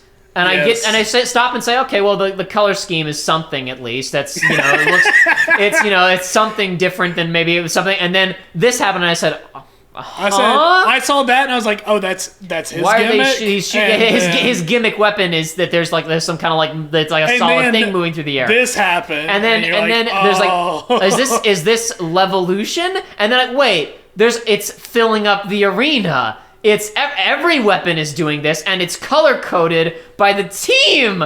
There's simply no way. I must be misunderstanding. It's just a cool It's one of the rare times that I would have said the trailer would have been better had they not shown anything. What's hilarious is that this game is doing the same thing of like, oh, Splatoon, like you can move faster if you have your own ink, except it's not viable because you're still above the ground, so you can still get shot at. It's like they failed to understand what makes the whole ink gimmick unique. Well, I already know. To be fair, you can still get shot in the ink in Splatoon. It's just harder to hit you. Exactly. AKA, there's an actual cover system, even though there's no cover naturally on the map. What's even stupider about this is that there is something unique about this in that you are changing the elevation of the level as you're doing it. Like, you are actually messing with the geometry, and it simply doesn't matter. No. And then to top it off, Foam Stars. It should be Project Foam Stars was what it was known as internally. Yeah, no, and it's same. It's the exact same freaking like font as freaking Triangle Strategy and Octopath Traveler, except it's just Project Foam Dude, Stars. even my younger cousin, he's like 13, right? It's like I showed him this trailer because he played a lot of Splatoon. And he was like, I can't tell what's happening. I was like, yeah, crazy, huh? And it's like I've not even played enough Splatoon to even really be able to tell. But a lot of it for me was also like, I feel like in Splatoon the maps are like the color coding on the maps is very precise. You know what I mean? Like, and in that it's like. That when I had paused it and I was talking to him, I was like, it was like a casino board level. Yes. And there were reds and greens and whites and numbers, and there was everything that was all mixed in to be like a regular level. Yes. In a thing. It's a mess of dark visual noise. That right there specifically. Like, it's not readable whatsoever. No.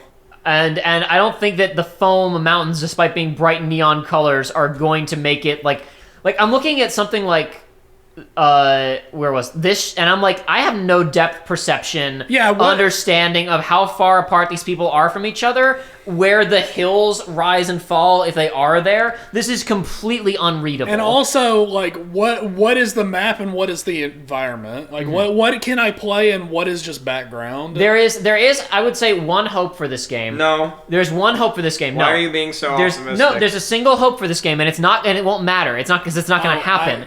Because they need the esports money. This is an opportunity for esports money. But I look at this and I say, if this is not esports, if it is incredibly unbalanced and full of stupid bullshit, then it doesn't matter that I can't tell visually, spatially where I am right now relevant to other people, because it will be funny to get on a jet ski and ride around and take people out with stuff. If there is any attempt at all to balance this game, it will be bad. Correct.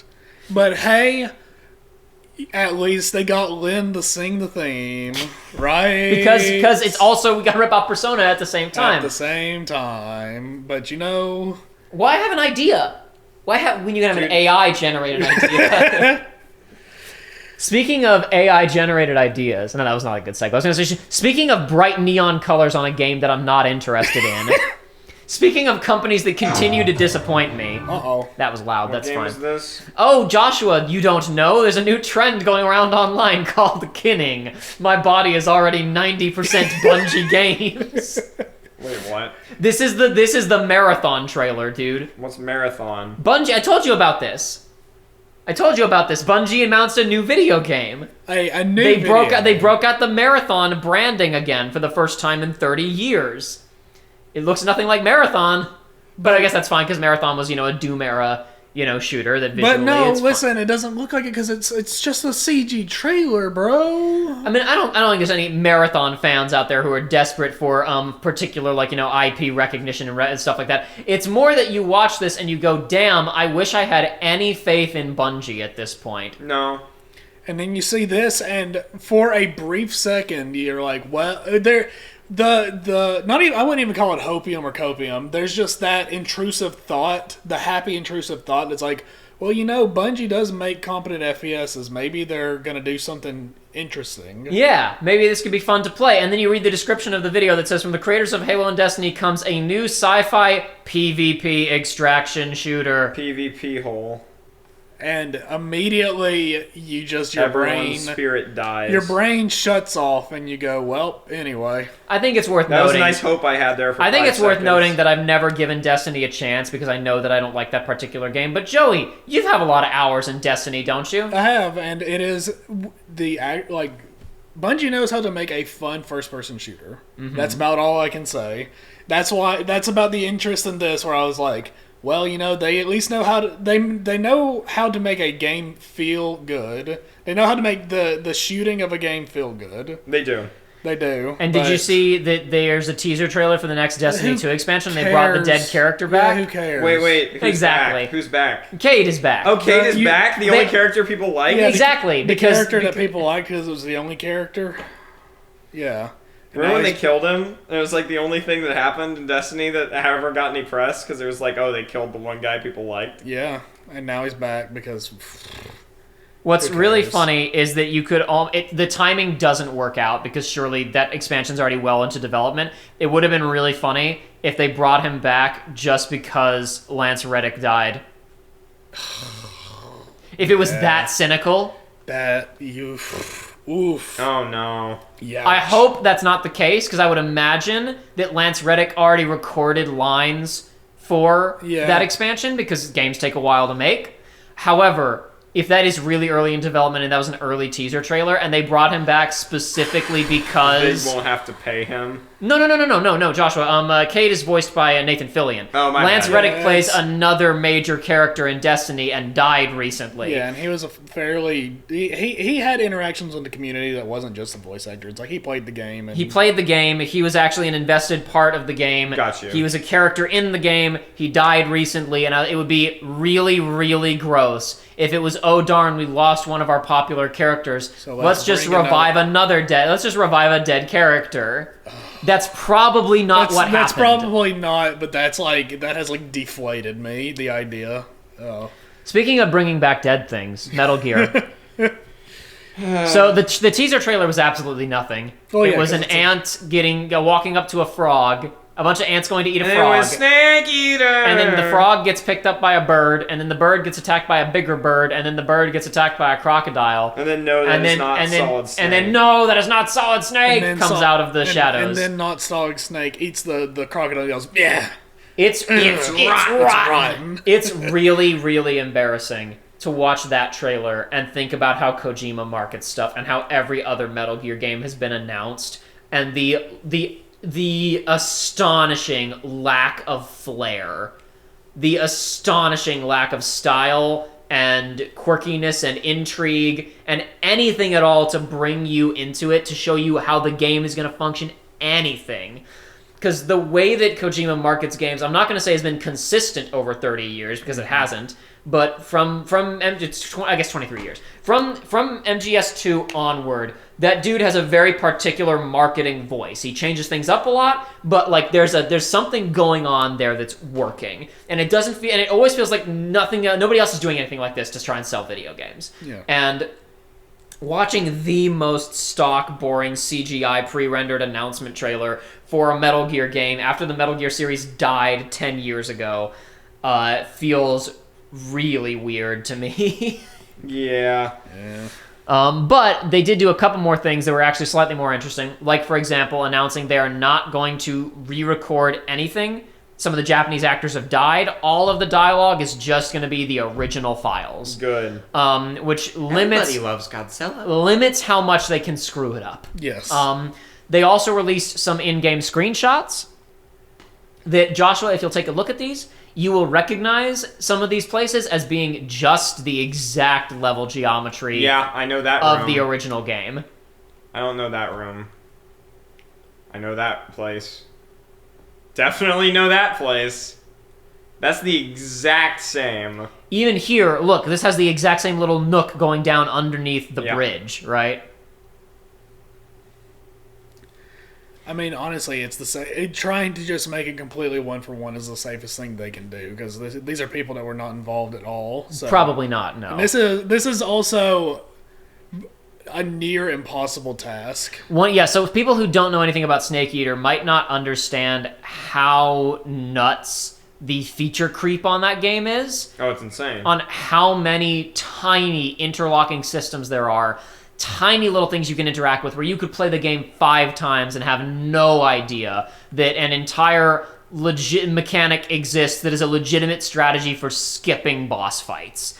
Where you can knock out a snake in the first room of the game and throw it at a boss hours later, or throw it at a guard to distract him. Where you can use a fake cyanide capsule that you have to fake your own death if you're caught, that is used at one instance in a story beat, way late in the game. You can use it in another boss fight that is timed, where the boss says, I've poisoned you, you must beat me in this amount of time. You can use the pill, and Snake falls over, and the boss goes, oh, I guess I miscalculated the dose on the poison, he's already dead. And then when he turns around to leave, you can get up and shoot him in the back of the head.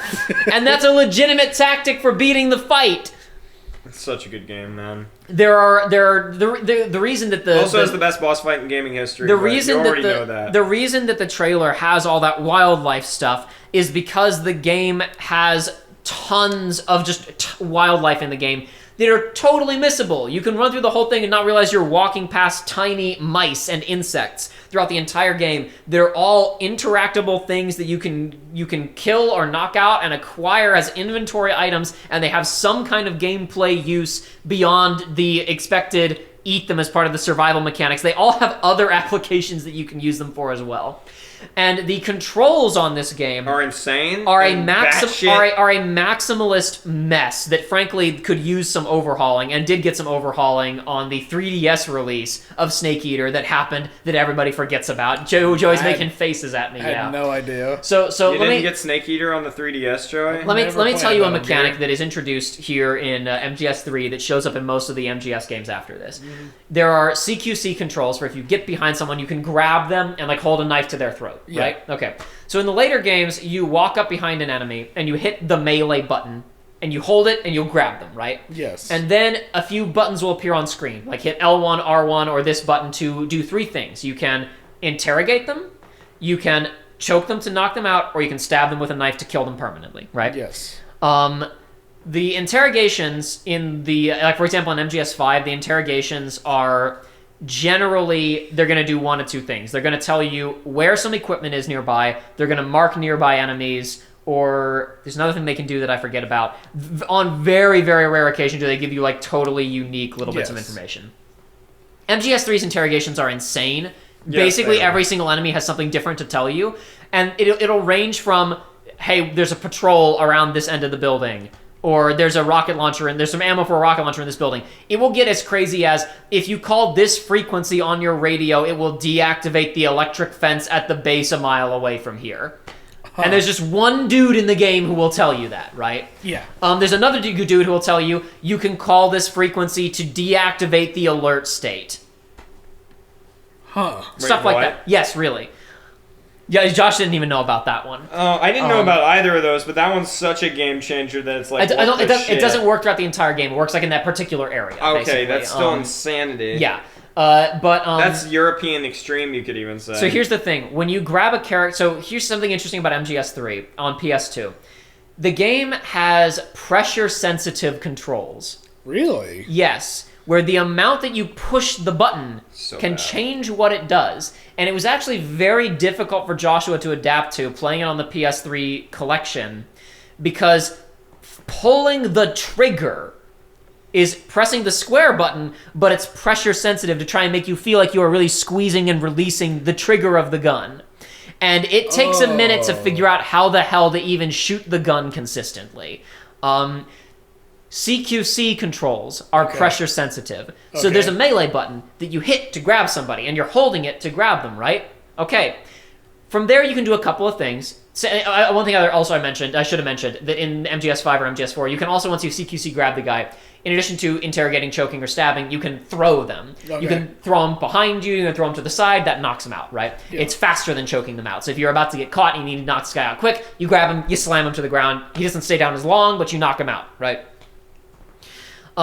So when you grab a guy in MGS3, you can do all these things too. Here's the problem. The grab him and hold him button is the same button as the stab him button. Oh. And it's pressure sensitive. So in the heat, if you mash the button, you kill the guy. In the heat of panic-induced, I'm sneaking around and about to be caught, trying to get behind this guy before he doesn't notice me, so he doesn't notice me, and grab him, you push the button too hard, and you grab him and instantly stab him. That's deliberate. That sounds to me like deliberate gameplay. Yeah, that's so Kojima. I just want to make the player sweat. There's also the original launch version of Snake Eater was kind of a mess because you didn't have a camera. It used the same not pre-rendered, but fixed camera angles of MGS1 and MGS2. Okay. MGS2 implemented the ability to view things in first person. Yes. You can go in first person and look around, but the rooms had a preset camera position, and as you ran, the camera would track you, right? Yes. MGS3 launched with that as well, and it was a huge problem because the rooms were way bigger than an MGS2, enemies' sight lines were bigger than an MGS2, and there were so many hidden things around the stage that it just wasn't workable. The original version of MGS3 is like actually really hard to play and not super great. Okay. Subsistence, which launched a year or two later, added a bunch of additional features in, which is part of how the feature creep of that game is so crazy, because they did a special edition that had even more stuff in it. But it added in the standard left analog stick or right analog stick, turn the camera, yes. right? Just like normal. However, it kept all of those zoomed out, meticulously framed camera angles. You could at any time hold down a button to switch to that camera angle. Okay. And so you were able to, in certain rooms, it's like, I really want to be able to see around this corner better. Hold down the button, well, that prefixed camera angle is up at an angle above you and tilted such that you can see down that line of sight perfectly. Additionally, you have the first-person camera angle, yes. right? Yeah. And then from there, you have pressure-sensitive peaking mechanics. Yep. You're thinking about, lean in an FPS, right? Yeah. In addition to lean, you also you can make Snake stand up on his tiptoes in first person to peek over high things or peek around high things. Hell? So the great game. the amount of camera options that you have in MGS3 is the craziest amount of visibility options and being able to scope out a situation in basically any video game ever. So the one thing about this remake that is really interesting to me is they already fixed some of the control stuff on the 3DS version, because basically on the 3DS version they implemented normal over-the-shoulder third-person shooting, because they basically used all of the controls that were introduced in Peace Walker. Yeah. In MGS4 onward, you're no longer doing this weird, you can only aim properly if you go into a janky first person. They implemented just normal third-person shooting controls. Yeah. Mm-hmm.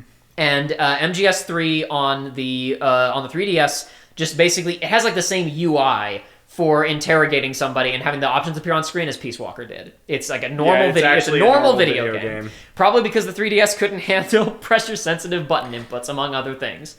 If they introduce some of those things, like normal over-the-shoulder third-person maybe, introduce hit normal buttons, face buttons to do interrogation stuff. However, I'm thinking some of that pressure-sensitive stuff you keep because the PS5 has haptics. Yes. And it's actually you put it on the triggers implementable. Yeah, you put some of those things on the triggers, and that would actually work okay now. You could actually make that stuff push back and provide the resistance where getting the exact right amount of give. And is it just the shoulder buttons that have haptics, or do the other buttons have haptics too? I think it's just the shoulder buttons. It's just the shoulders. Well, even then, with the buttons raised a bit more than they are on like the PS3, for example, a little bit less mushy than they are on the PS2, even there, the pressure-sensitive stuff might feel a little bit better, at least hypothetically. But I don't know, that's one thing that I did think about, is like adding haptics into this and moving the controls around a little bit could make that a really good way to play the game. My concern is, with Konami's track record on releasing stuff like the Silent Hill, the infamous Silent Hill collection from like 12 years ago. Granted, some of their recent re-releases, like the Castlevania re-releases, were totally fine. They didn't mess anything up. They added in some decent quality of life stuff, and they seem to be committed to making video games again. I say that, obviously, they have the, what's the frickin' studio called that made that, Bluer Games, that horror game that Germa destroyed the reputation of. Oh, oh god, yeah, the baby, the Layers of Fear. Layers of Fear. The studio that made Layers of Fear is one of the studios making one of two new Silent Hill games. Oh god! So they've hired a real studio, quotation marks, but not someone that I have a lot of confidence in to make a compelling Silent Hill game. Bloober, is that it? Yeah, that's it. Bloober. I knew it was like something similar to Blooper or something. That said, the other Silent Hill game, I don't know who's developing it. I don't know the team. The writer is like a fairly respected and prolific Japanese horror writer. He's did a couple of like really well-regarded Japanese horror visual novels a number of years ago, and I think he's written a couple of, shall we say, normal books as well. So people were kind of excited about that one, and it's not set in America. It's called like Silent Hill F. The trailer for this was like last year. It was just a cinematic teaser trailer. Very creepy, very gross, but not in a, oh wow, the zombie popped out. It's like a girl walking through a city that's being overtaken by some kind of like red growth.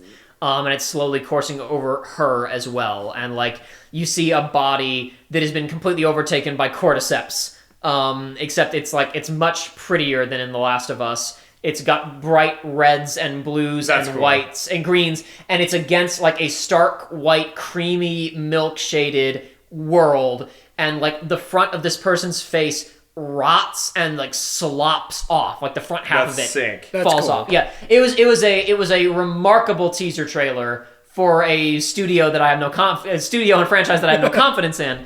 But it was like, ooh, that's something. But yeah, the other Silent Hill game that got announced is being made by the Layers of Fear or whatever guys. Okay. And we don't know who's making this remake of we still don't. No, I don't think they've said if it's internal or if it's another studio. The best thing that could happen is they just get Bluepoint to do it. Yes. But that probably won't happen. No. I don't think we're that lucky. Anyway, other games. I had just talked about Metal Gear a lot. Now Joey may have something to talk about with Alan Wake 2, another horror game. I really don't, because basically my experience with Alan Wake is I enjoyed the first one, and then the new one came out, or the remake came out, and I haven't played it. Well, you played the original. Simple as. I love that we've got both Max Payne and John Wick in this game. It's crazy. Have you seen any of this yet, Josh? I know I told you about it a little bit, but I don't know anything about Alan Wake. Oh, don't worry about it too much. But you just look at it; it's cool to look at. These Remedy games are always a visual treat to look at. But I mean, it looks like the same town as the original. It probably takes place there. It's a new story with new people. But that's, I guess. It's very odd that they I don't remember if it was confirmed that Max Payne was in the same universe as these things. It was definitely like in Control. They directly reference Alan Wake a couple of times. Yes, they do. So those are very clearly in the same universe. I don't know if we knew that that Alan Wake was in the same universe as Max Payne though, which is really wild. But I guess Max Payne is aware that he's inside of a video game, so that means anything can happen. His world is just as surreal as either of these other two worlds. And to be fair, it's like, given the nature of the story of Alan Wake, it's like, yes, that works. Yeah, it makes sense. I guess I say that with that and the story of Control, it's like this little universe is perfect to have weird little stories occur. These things, they're the tools and premises are present to allow this kind of stupid stuff to happen. Yes. Anyway, that's probably going to be good. It probably The will only be time good. Remedy has missed was when they did that one Xbox One exclusive, Quantum Break or whatever. Remember that? I remember the trailers for that, and I remember not hearing much good, so I didn't look into it. I remember people didn't like hate it or anything, but just like that there wasn't much to say about it. Though apparently that might also be in the same universe as Remedy and as other stuff, because I think there were also some directions, allusions to some of those characters. Okay. In Control. Did I say? I meant in Control. Wait, this PlayStation showcase was 5.5 hours long. No. That's just the. No, I was trying to find. I couldn't get into the PlayStation showcase without logging in, so I went to IGN's like mirror stream of it, and they had a pre-show. I went here because all of the trailers are age restricted and you have to log in, and I just didn't feel like it. So now we're looking at the Dragon's Dogma 2 trailer, baby! Yeah, so it's one of those things. I saw Griffin, I was like, whatever, and I saw this, and I was like, oh, and then I saw Capcom, and then I started making monkey noises. Despite that, I don't have, it's like I texted you, it's like, I don't have too much to say because the majority of this trailer is showing stuff that you already know. It's just with the new lens, right? The existing mechanics. It's like, let's see. It's like right here, it's like those are straight up moves from the original game. You don't see anything that even resembles a new class. The closest thing you see is like that spell didn't exist. That looks similar to an ability that was in the original. It's like most of the stuff is just... Hey, look, it's Dragon's Dogma. It's just Dragon's Dogma. Don't worry, guys. It's Dragon's Dogma. It's like, yeah, basically. It's like, don't worry. That meteor spell looked like it came out a lot faster, though, from my limited knowledge of the game. Yeah, well, if you cut back, you'll see it's like he had been casting. Obviously he had been casting. He'd been doing the long wind-up It cast. does, and that does come out faster, because originally after conclude meteors the are cast, sent off, you fall down, and there's it's about 2 like seconds. 10 seconds or so. Okay, maybe not that fast. Again, that's longer than I thought then. I'm just so glad that this got a sequel before the sequel to Skyrim came out. I find that to be the funniest shit ever. It is really good. It's really there are good. a few... Since this game was literally just made because games with dragons are popular right now. Woo! But it's like there are some new and notable things, I suppose. Just nothing. I'm not built to sit here and speculate too much. That's but fine. it's That's like fine.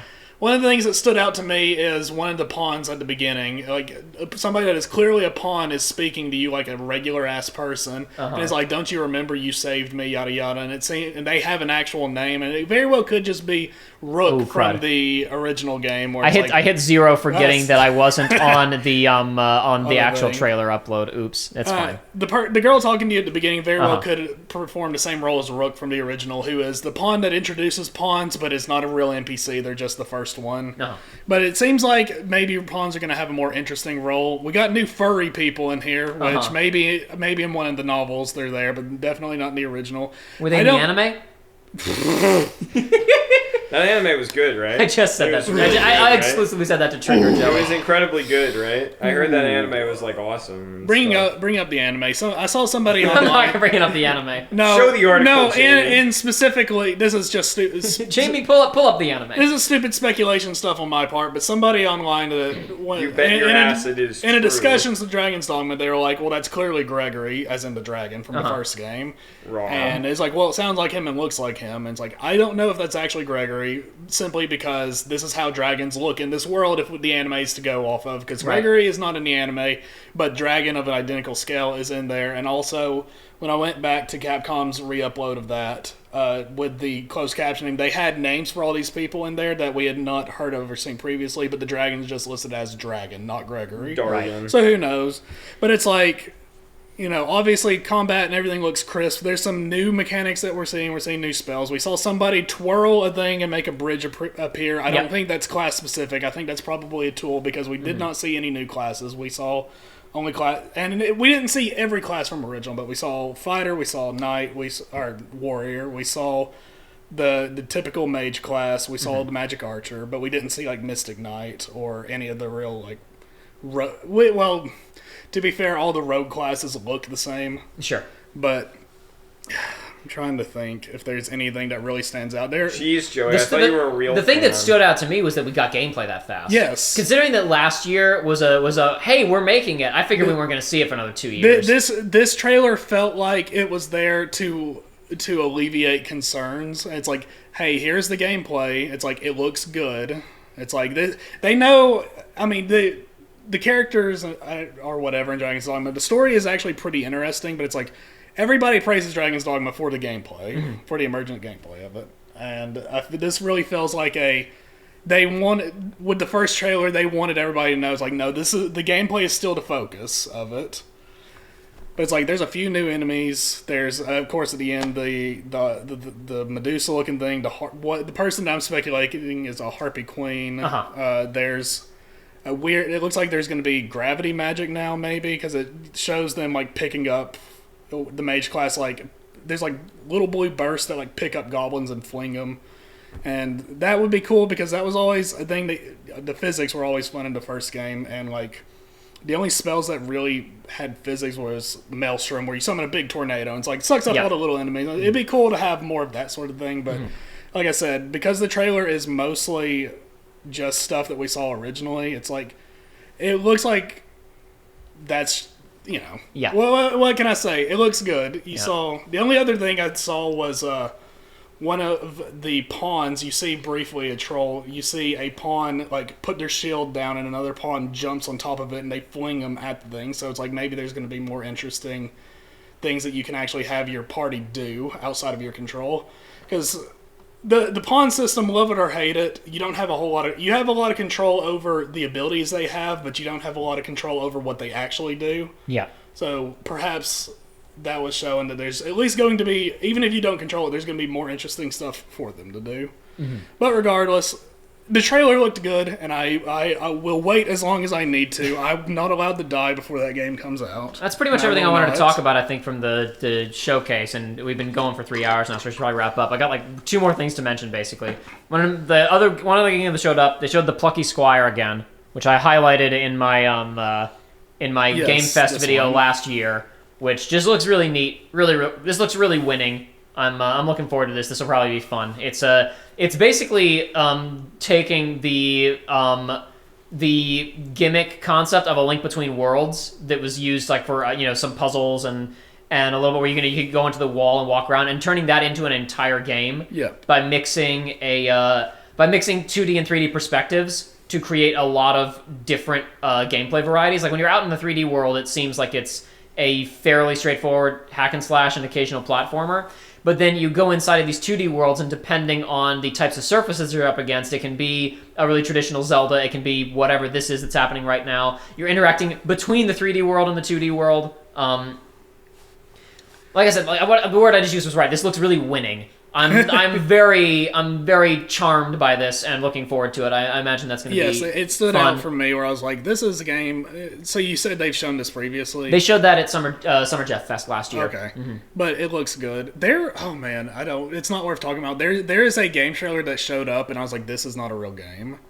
I'd have to look up the timestamp. They had a game where it was a huge sprawling open world where you had like sky whales and like you had your Breath of the Wild. Oh, it was some very probably Chinese game. It was like Tower of something or other. I think it's been out. It ends with them like diving underwater as well. Yeah, right? It exists. It's a games as service, live service, Genshin Impact chasing thing. It's been around for a while. Is it? Yeah. Oh, I didn't know about it until that trailer happened, and I was like, "What is this?" And I went and looked, and it's been around for a little while. Well, that explains it. But I saw that, and I was like, "Oh, there was that other game that I also think doesn't exist. The one where it looks like a Souls-like or a Nioh-like or a Ghost of Tsushima. It's the very clear... It was early on. It was really, really dark gray color palette. Yeah, it was something zero. I forget the name of it, but that was I believe that was a Chinese game, kind of Souls-like looking, but with some action set pieces. Yeah, that one. It does. Everybody's like, that was one of these things where a lot of people online are talking about how good it looks. But it's like, aside from the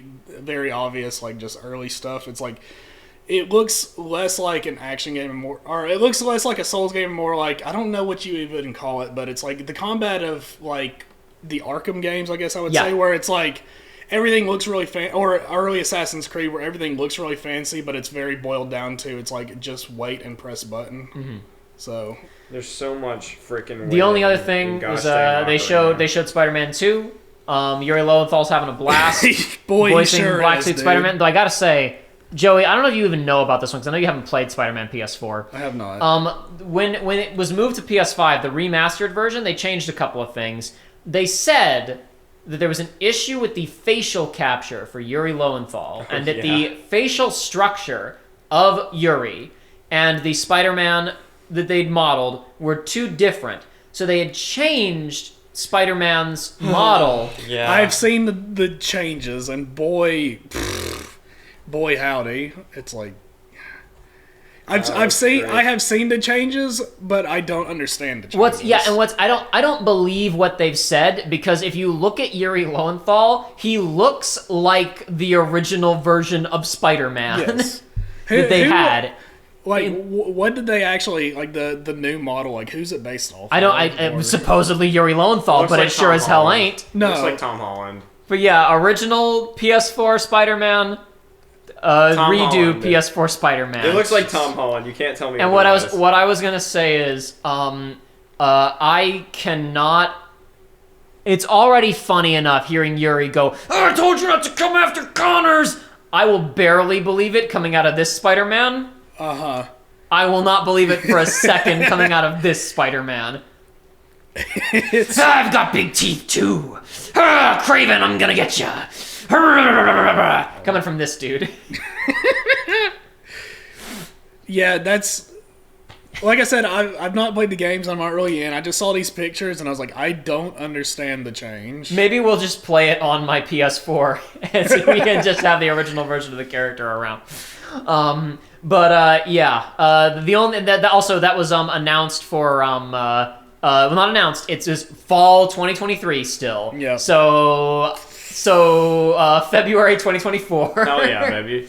I don't know. I'm really confident that game's gonna get delayed. I'm less confident than I was before, because the reason I said I thought it was gonna get delayed was just like it's been 2 years and we still haven't even seen gameplay. Yeah. They showed a 10-minute gameplay demo and it's like, great, it looks good. It looks like Spider-Man. Yes. The maps doubled in size because they're including Brooklyn and Queens. Mm-hmm. That's great. No release date yet? It's coming out next year. That's what I think anyway. Last but not least, Jim Ryan came on. Thank you for joining us today. And he read from his teleprompter. Oh Baby. He read from his teleprompter and said, before we show Spider-Man, we have 2 other exciting things to show today. Very exciting. I wonder what they were. Look at this.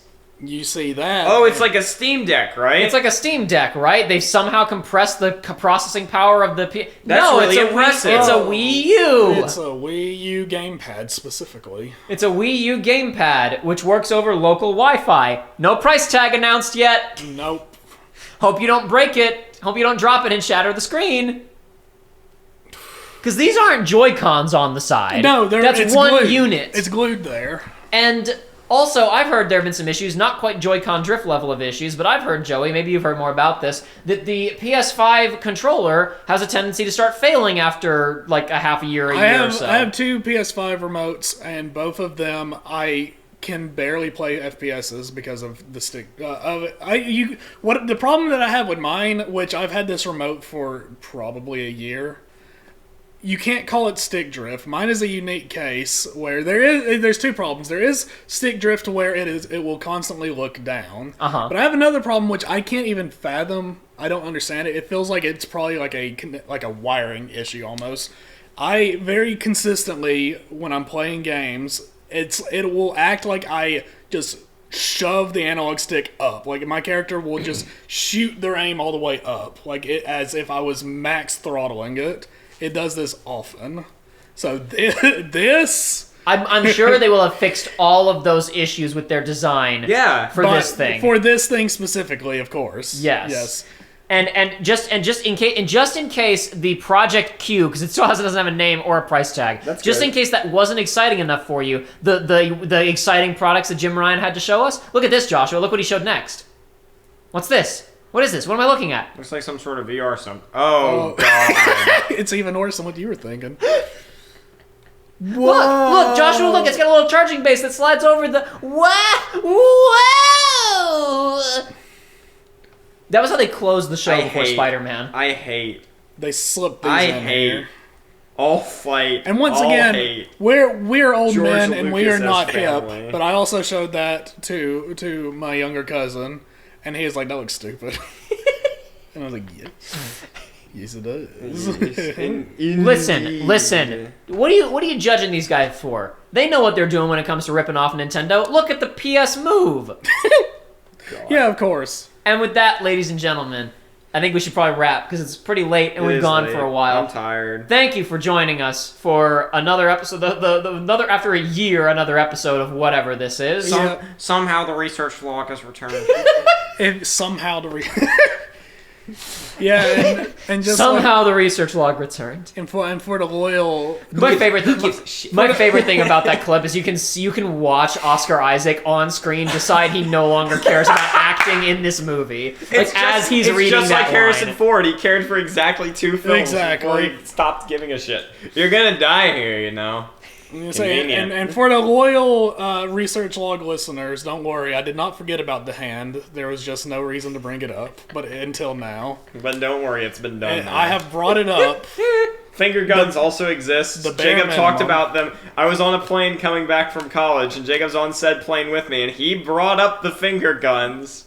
It's real. He did it yesterday. I said, don't you point that at me because of the finger gun thing. And Joshua said, it's already a mile behind Exactly. us. It's perfectly fine. How do you know it isn't contained relative to the space of the airplane, though? How do you know that every time you do a finger gun, you aren't creating a pressurization? How do you know? You don't know. Well, then that also brings into question, the old philosophical debate of, if you take a ship apart piece by piece to where... Is it still the same shit? Yes. Will the finger guns still exist? It's hard to say. If you take apart the plane piece by piece, will the finger gun still be remain? Will that be stored in local memory? Exactly. Hard to say. But perhaps that's a debate for next time. Yeah, that's all we've got for today, folks. Catch you again soon.